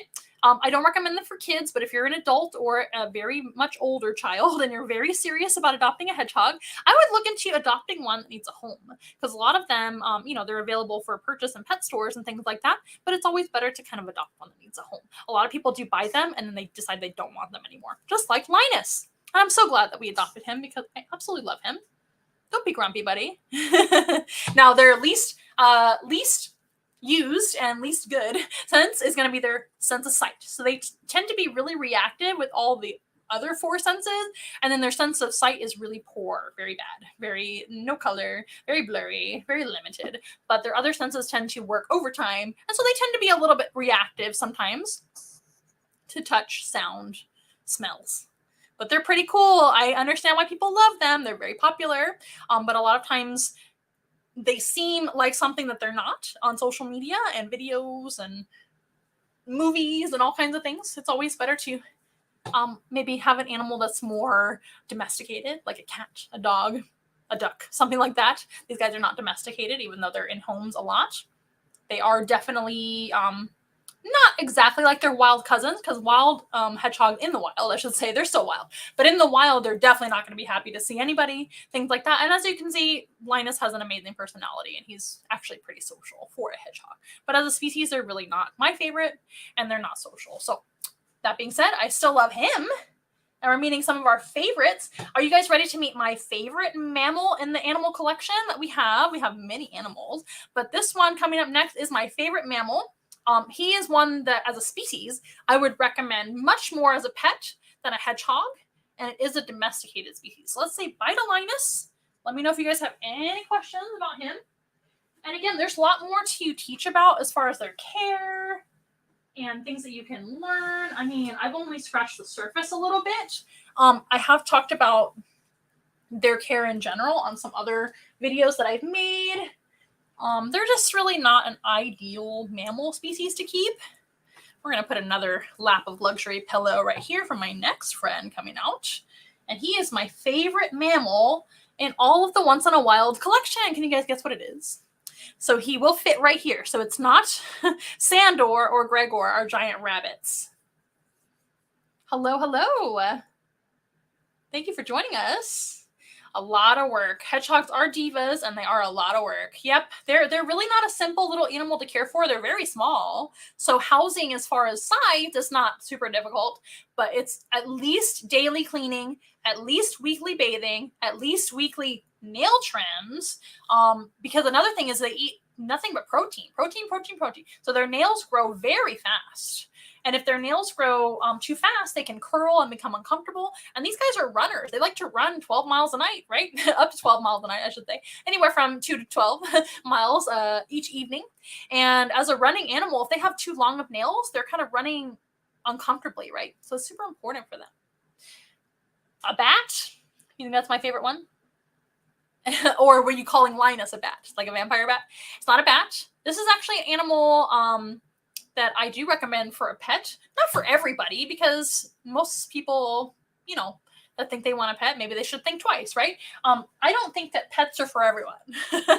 A lot of our animals that we do have here at Once in a Wild used to be somebody's pets and were adopted over to us, or rehomed to us, I should say. We adopted them. And by the way, something to note about Once in a Wild that is different than other places, and I'm not trying to knock anybody, it's just how we decided to be. Once we adopt an animal, we do not rehome them. We actually adopt them forever so that they will have a forever home. If animals are suitable, come on, buddy. If animals are suitable to be an animal ambassador, they will have a job doing outreach and animal ambassador things. And if not, that's okay. If we adopt an animal, we adopt them forever, as long as they're going to live anyway. And if they decide they don't want to be an animal ambassador, they don't have to be. Sometimes animals are not into it, and that is okay. Like Laverne. Laverne is retired. She used to be an animal ambassador, but compared to her sister Shirley, she actually didn't do a ton of animal programs. So this here is a guinea pig, and his name is Iggy. I'm going to adjust him a little bit more so he doesn't fall off the cliff.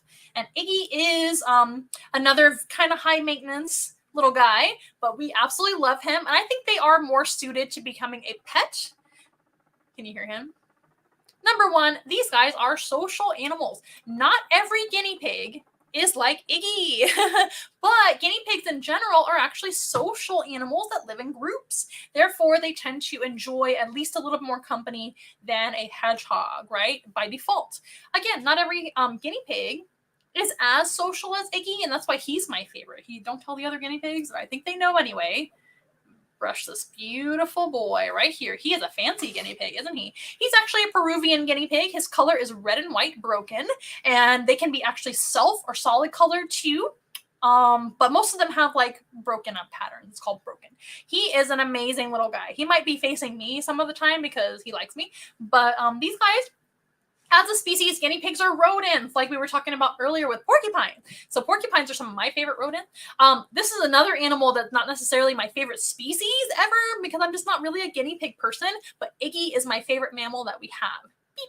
He is so sweet. He's the best guinea pig of all time. He's another rehomed pet to us, and we're so happy to have him. He is, I just love him to death. We don't know how old he is. It scares me a little bit to not know how old he is. Guinea pigs don't live forever, but the oldest one I ever heard about was 14, so that's pretty impressive. And it was another Peruvian like him, so hopefully he lives to 15. That is pretty unheard of for guinea pigs. Guinea pigs tend to live for 5, 6, 7, 8, depending on their care and their genetics. I don't want you to fall off the cliff, my love. You have to stay right there and not fall. Guinea pigs, domesticated. These guys are obviously not how they looked in the wild. A hedgehog, that is exactly how they look in the wild. For the African pygmy hedgehog, Linus, that's how they look in the wild too. They haven't really changed much. There are different colors of hedgehog, but they're not like a separate breed from what they used to be in the wild. They're pretty much the same. These guys are a 100% separate breed than what they are in the wild. In fact, the wild version of the guinea pig called the Kui or Cavy or wild Cavy, they don't exist anymore. They have been bred into extinction and kept into extinction by humans. Now, this happened a long time ago. Please don't be angry about it. And there actually are other Kui or wild Cavy that are similar species, but just not the same exact species that we got the domesticated version from. So how these guys became domesticated is from the Peruvian people, the Incas, down in Peru, right? So they actually kept these animals for food, for farm animals. They actually would eat them and also keep them sometimes for companions. They're very social animals. They can be kept in very large groups, and they're extremely easy to breed. They don't really have a breeding season because they're tropical animals, being a South American species. They don't really have a winter time or anything like that. Their babies are very easy to keep because their babies are born large. They have less babies than most rodents because their babies are born more like developed. They have hair, their eyes are open, ears are open, everything like that. So they're super easy to, kind of take care of, and mom will take care of them too, but they're eating solid food and everything else. So they're a very easy farm animal to actually keep. So that's how they became kept in human care in the first place.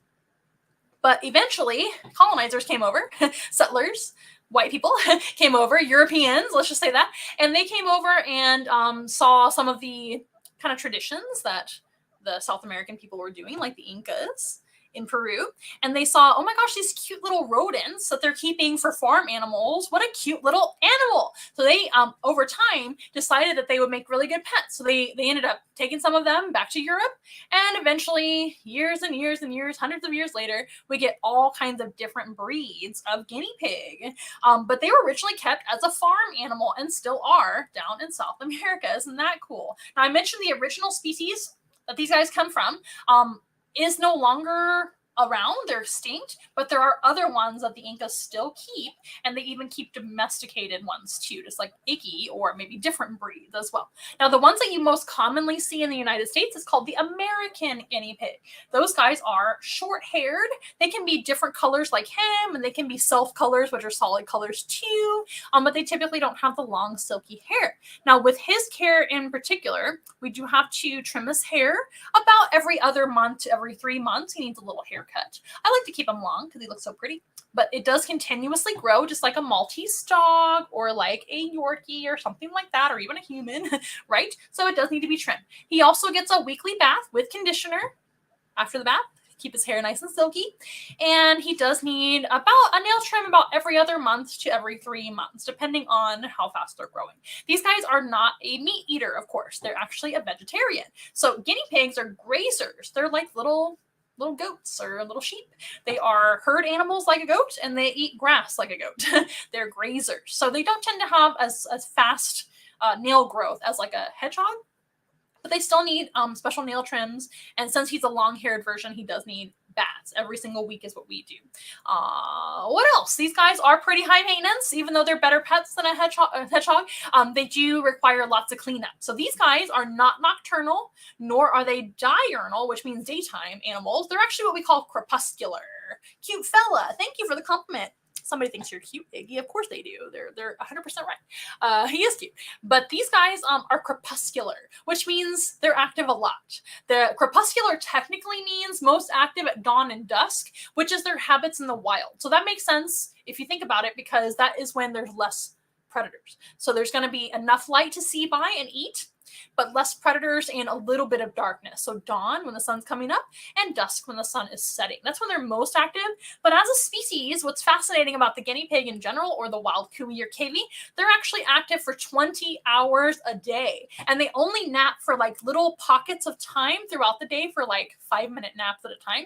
So total throughout their entire day, they're only asleep for about 5 hours total, maybe even less. So they're up for at least 20 hours running around. They go potty everywhere. These guys are another animal that kind of just goes wherever they want. In some areas of South America, they may choose to live underground, or they might even just live under bushes to stay hidden from most predators. But how they're mainly staying safe is by living in big groups called herds. They live in herds together. They do run away from predators together. In the wild, they don't have long, luxurious hair like Iggy. They have big, upright ears as well. They have longer legs. And over time, we've developed different breeds that have shorter legs, folded ears, and some even have fancy hair like him. They have short brown hair in the wild, longer legs, upright ears. They're faster. They can jump higher. They're a wild animal. It makes a lot more sense. But their main way to stay safe is by living in big groups called herds. So those guys, safety in numbers is their main way to stay safe. They don't really have much defense otherwise. They just got to be faster than each other, right? If you're the fastest one in the group, you're probably not going to get eaten, right? Because the slowest one's going to get eaten. So that's their main way. The older ones get eaten first, right? Or maybe even babies get eaten first. So it's survival of the fittest. They are prey animals, and that is their 100% purpose in nature as well. They don't have much biting defense, which makes them a great pet because they don't bite. They're not really a biting type animal. Some do. I have met some guinea pigs that are an exception to the rule, and they can bite. They're rodents after all, and they have big teeth. But typically, as a species, biting is not their first go-to. Lots of other rodents like gerbils and hamsters and even rats and mice sometimes, depending, they will bite more likely than a guinea pig. Guinea pigs, their main way to stay safe is running away and hiding or being with a group. So one drawback to having a pet guinea pig is they sometimes tend to be very skittish.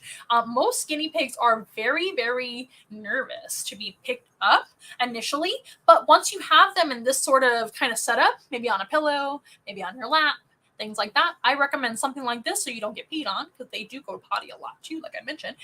But they tend to do fine once you have them, with you, and you can pet them and things like that. Ours are animal ambassadors, so they travel a lot, and they're pet by lots of people. Iggy is the friendliest. You hear him? He's purring a little bit for you guys. They make a lot of sounds to communicate, and purring is one of them, or rumbling is another one as well. But these guys, they're not a dangerous animal by any means. They're not aggressive.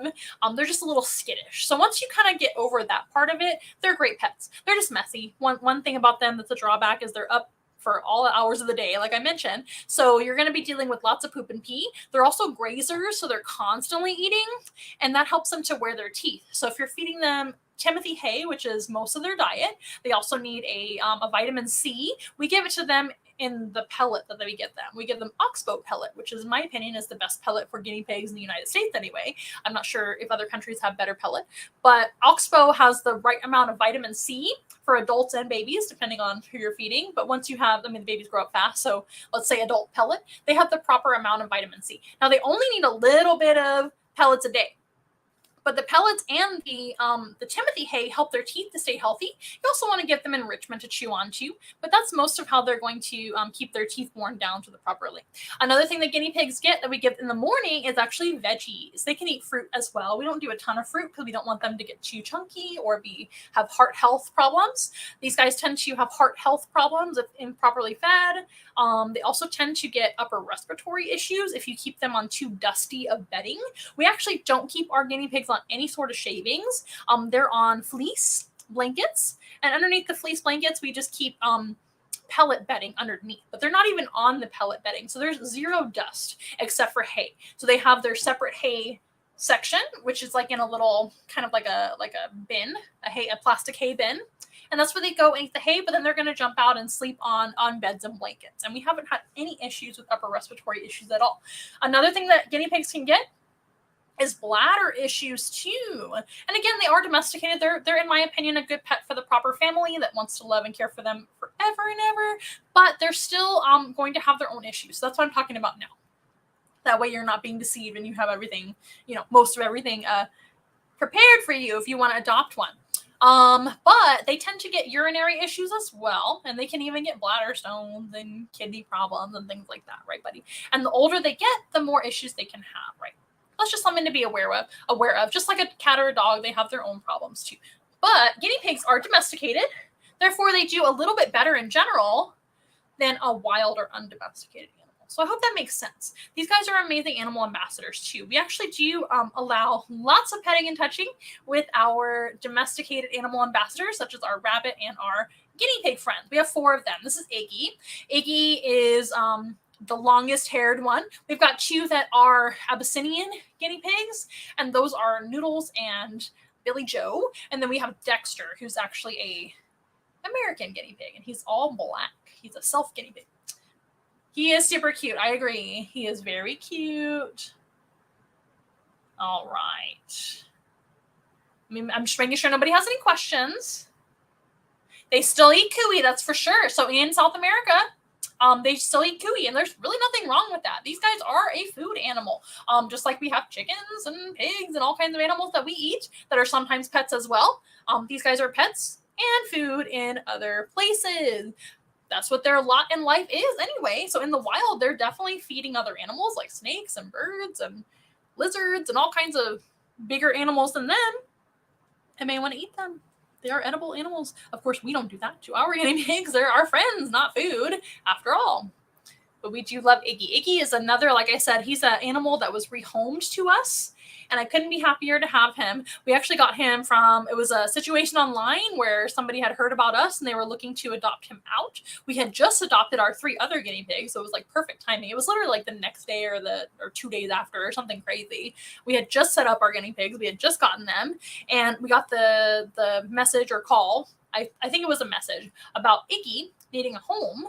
And I ended up waiting outside this person's home for a while because they forgot about our appointment. Oh, he's going to clean his face. So cute. He'll clean his face, but not much else. That's all he can reach. He's gonna do his sides a little bit. Oh my gosh, he's so cute. I just die. He's so cute. But I had to wait a while for like hours to pick him up in the night. I thought they were going to forget about me completely, but they eventually showed up and I got to take him home, and that was pretty cool. I was very happy to do that. So that's Iggy, our Peruvian guinea pig. He is amazing. I won't eat them, I promise. I promise I will not eat them. They're our friends, not food. All right, you guys. So I think we have time just real quickly for one more animal. I do apologize because I have to step away. I didn't actually put this last animal in a travel enclosure, so I'm just gonna have to like step away and go get her. But I wanted to kind of end with one more animal that's one of my favorites. Since I'm only doing these live streams once a month, I thought I would bring 5 animals instead of 3. So this, of course, is Iggy. We just met Linus the hedgehog. Previously to that, we met Xena, the African flat rock scorpion. Say hi, everyone, to Iggy. And before that, we met Slytherin, the king snake. So let me go ahead and I'm just going to pause on social media over here. And for Instagram and TikTok, you're just going to have to wait it out. I'm sorry about that. I don't have a way to pause over there. And I'll be right back with one of our very favorites. I promise I'll be back. Please wait.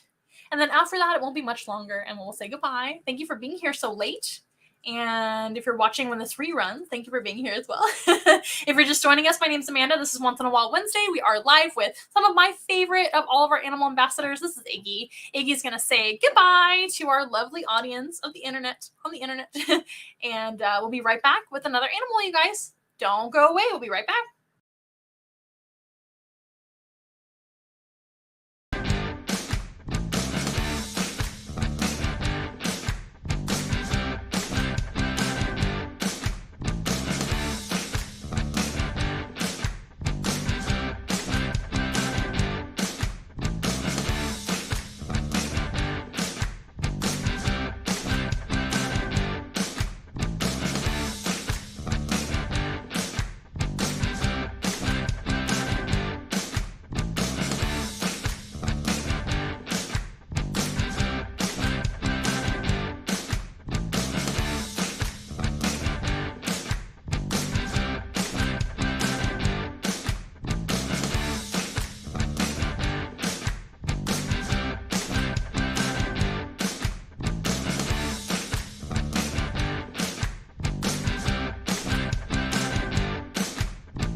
And we're back. That didn't take too long. Sunny, you look really, really white under all these lights. Oh my goodness. Let's make sure we're in focus on our main camera. Oh my gosh, what is happening? So this is Sunny. She's one of our little cockatiels, and she is one of my favorites. Like I keep saying over and over again, we have lots of favorites here at Once in a While, but she's going to be our last animal of the night. I know we've gone a little bit longer than we normally do, but I wanted to bring 5 animals. Are you excited? Sometimes she'll have a little dance when she's super excited. I know you're very excited. Sunny is a fully flighted cockatiel. Come here, right here. I know you haven't been in the studio in a while. She's like, I haven't been here in a while. You step up. Good girl. So a lot of these lights and things can be a little bit stimulating for birds. Parrots in general, like the cockatiel is a parrot. They have very good vision. So I think I'm going to turn down some of our light. See if we can turn down a little bit. Is that a little better? Because she's yellow, but she looks like white with all these lights in here. But we got to do what we got to do, right? So she's actually a Lutino colored cockatiel, which is not the wild type coloration. She's actually a form of albino. She's got slightly red maroon eyes. And even though she has albino red eyes, she still has very good eyesight because she is a bird. After all, most birds have amazing eyesight. And she is part of the parrot family. Cockatiels are directly related to the cockatoo, and cockatoos and cockatiels are a crested parrot. That means they have a crest or a mohawk on top of their head. What are you singing at? You're very vocal today. Good girl. It's okay. It's all right. I know. She was like, I went to bed and now I have to work really fast. We won't make you work too long. Okay, good girl. So these are, again, a parrot. They're a type of parrot. A lot of people do ask if they talk. Males tend to talk a little bit. They're not the best talkers of all the parrots, but they can mimic some. In fact, Evie, our male cockatiel, our male cockatiel actually does mimic quite a bit, and he's very good at talking for a cockatiel. Sunny, right here, who is the bird we have out right now, she'll be right back, I promise. She is a female. So females don't tend to talk or mimic too much. Come here. Good. They don't tend to talk or mimic as much as a male, but she still does, of course, whistle and make little squeaks sometimes. And right now she's a little bit hungry, so she might just be telling me, hey, give me some more treats, and then she'll get the rest of her diet after we're done working. So we do have 3 cockatiels, Sunny, Dandy, and Evie. Evie is male and Sunny and Dandy are females. She is, again, a different coloration than they would be in the wild. So Evie is our male cockatiel, and he's actually the wild type. He is gray, mostly on his body. He's got white wings, and he's got, well, shoulders on his wing. And he's actually got a yellow head with orange cheeks, which is what Sunny has as well, right? So Sunny's yellow all over and still has the orange cheeks too. But she's kind of like an albino cockatoo. So in the wild, these guys live in Australia. They're an Australian native bird, and they're quite common in Australia. And they're a flocking bird, so they live in big groups. That is their main way to stay safe. They are not a type of parrot, unlike most other parrots that have a very strong bite. These guys really don't have a strong bite. So their main way to stay safe from their enemies and predators, since they are prey, their main way to stay safe is by being in large flocks with other birds, just like the guinea pigs or with others of their own kind, right? And they can fly, of course, to stay safe. They're pretty fast flyers. They're very reactive flyers as well, especially in the wild if they see something dangerous. Their main predators are going to be things like hawks. So other birds that eat meat are their main enemies in the wild. So how they would stay safe is by being together in a big group and flying when they need to, right? They do eat seeds. Right now she's eating millet seed, her favorite treat ever. So you can see she's eating it up with no problems. Millet seed is one thing that they can eat. All kinds of grass seed in the wild and other vegetation that's very small for them to eat. Again, they're not a super strong parrot, so they don't eat like big nuts and hard-shelled things like that, but they'll eat all kinds of vegetation that they can't eat, mostly seeds in the wild, right? They are a very common bird in Australia and also a common pet bird. I do not think pet birds make a good pet for most people, but I do think cockatiels are my favorite to recommend if you do want a parrot type bird, because they are one of the easiest to tame and socialize, as well as keep happy. And they don't bite very hard either, as I mentioned before. They're also not a super loud, they're not a super loud parrot compared to other parrots. They still make noise, but especially female cockatiels, they're not super loud volume-wise. They might be noisy. Are you excited? She's acting like she wants to dance and be excited. Something that Sunny does in particular as an individual is she'll kind of like do a little dance when she gets super excited. She does like a wing dance. It's hard to explain. And she'll open her mouth. Kind of like a play behavior. Super cute. I know, are you still hungry? Okay, I can definitely give you another piece because you deserve it. What else? These guys are, again, a parrot. So what makes them a parrot? Just by looking at them, a parrot has a curved bill, just like Sunny's beak. Right? They have a curved downward bill that is a great tool for opening seeds. Most parrots have very strong bites, some of the strongest bites in all the animal kingdom, and they can open up very hard-shelled food items like walnuts and all kinds of things, especially in South America and things like that, the parrots that live down there. Other parrots that live in Australia, like cockatoos, still have a strong bite as well, of course, right? Cockatoos are super strong. So that is the feature of all parrots, small or big. So there's smaller ones than Sunny too, right? Cockatiels are not the smallest parrot species. They're just one of the smallest. Cockatiels, and then there's things like budgerigards or budgies. We have one of those named R2D2. R2D2 and other budgies are one of the smallest type of parrot too. And there's parrots like parrotlets and all kinds of things. Some people call them parakeets, by the way, when you're talking about budgies. But there's many different species of parakeet. That just means a small parrot. But there's lots of little ones and larger ones. The largest parrot species is the hyacinth macaw, which lives in South America. But again, these guys are from Australia. Now, they do have a very unique crest, like cockatoos, right, on top of their head. And that is used for self-expression and good looks. They can attract mates with their crests. They can express themselves like having eyebrows and things like that. And other birds such as blue jays and roadrunners also have crests for expression as well. Do you want to fly to my other hand now that you're comfortable here? Do you want to get down for a minute? Here, get down. Good girl. I'm gonna get rid of some of these crumbs on the table. Like magic, just coming off my hand right there. These seeds are very messy. Birds in general, to me, like I said before, they're not really a good pet for everybody. They're actually quite an advanced animal to care for.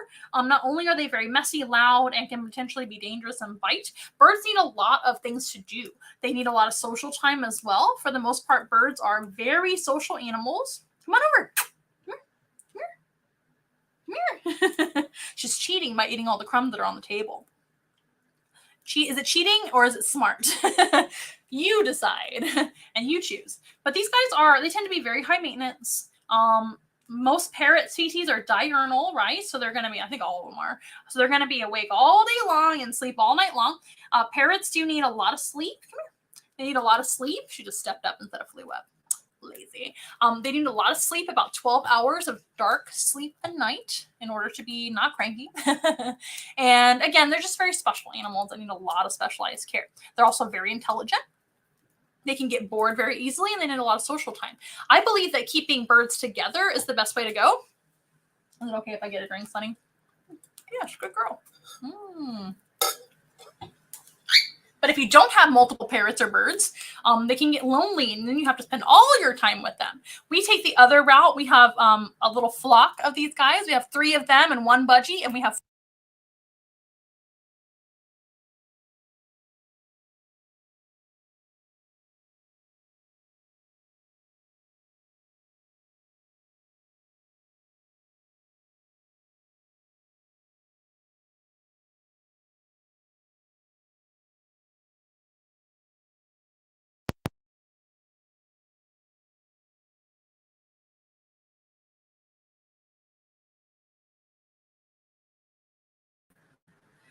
we're back. My battery died. Of course it did, because why not?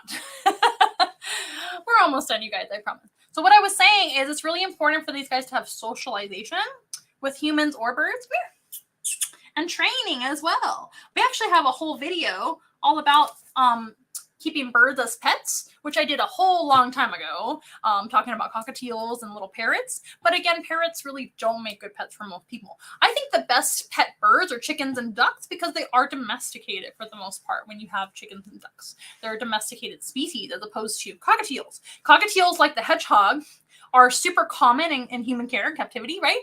But that doesn't make them a domesticated species. These guys are not domesticated. They're just different colors than they would be in the wild. But Evie, the male that we have, he's the same color and everything that they would be in the wild. So he's definitely not domesticated, and neither is Sunny. So it's really a challenge to work with their wild instincts. And if you don't know what you're doing, they can be a terror in your home. A lot of people do adopt parrots and then rehome them right away or years down the line, which is even sadder, right? Sorry, I went away for a minute. My camera battery died. Yes, so sorry. So it clicked and I thought, oh my gosh, what is my camera doing? And I remembered, oh my gosh, I should probably change my battery. It was pretty much a charged battery, but it had like 1 bar. So it had like 4 out of 5 bars that were charged. But yes, I hope you guys have enjoyed everything. I know it was kind of chaos at the end and I had to step away and go get Sunny. But I wanted to include her because she is definitely one of my favorite animal ambassadors.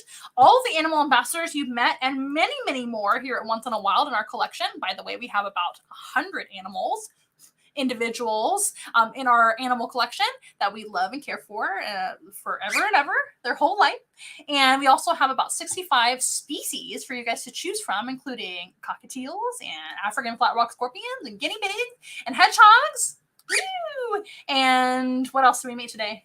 Hedgehog, cockatiel, snakes, right? We have all kinds of different animals for you guys to choose from that you can meet for your next special event or just because, for classrooms, birthday parties, nursing homes, animal therapy, just because, all kinds of reasons. We would love to see you in person or virtually sometime, and you can pick the animals that you would like to meet. Keep in mind, it is getting hot during the summer, so if you happen to have a local animal encounter and you're outside, we need to be booking in the morning or the evening, or bring heat-tolerant animals. If you want to meet Sunny, fantastic, but we need to be indoors because our cockatiels are fully flighted, and we need to keep them safe from hawks and other predators and from flying off in general, right? But there's many other animals to choose from. We hope to see you soon on another live stream. We are going live once a month and running reruns once a week, so you guys can enjoy them again and again. If you haven't already followed us on social media or liked and subscribed, please do so. Please share as well with all your animal-loving friends and family. Please spread the word about what we do in our neck of the woods in South Texas. We love to bring animals to see people in person or virtually to help you guys fall in love with animals and get to know them, conquer your fears, or just get some good old-fashioned animal therapy and fun. So let us know if you're interested in any of that. You can visit onceinawild.com to learn more. You can also reach out to us on any of our social media platforms. We're pretty much everywhere at Once in a Wild or at Once in a Wild Zoo. If you like what you see today, You can support us by booking your own animal encounter. You can also donate to us or tip via Venmo, Cash App, or PayPal. And you can also donate to our Amazon wish list if you want to do that as well. We'll update that super soon, right, Sunny? Sunny has some stuff that she wants to pick out for Amazon wish list. But there's many ways to help out, but the best way is to book your own animal encounter or tune in next time we're live or watch the reruns as they appear on social media. Whatever the case may be, we appreciate you guys coming out tonight and watching and spending time with Sunny and all of our other animal friends, meeting some of our favorites tonight. We hope to see you another time. And I guess we'll go ahead and play the song that we usually do and say goodbye. Let me make sure the volume's not too loud. We're going to say, right, Sunny? We're going to say goodbye. We are not too close to ordinary, but we love to be your friend.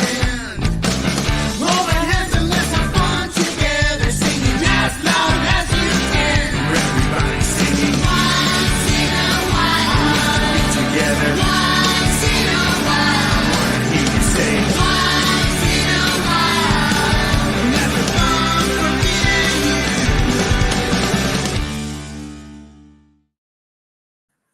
Alrighty, thank you guys so very much again for tuning in and for supporting what we do. We'll see you guys next time, whenever that may be. And if you're here in San Antonio, we'll see you at the library this week. Bye!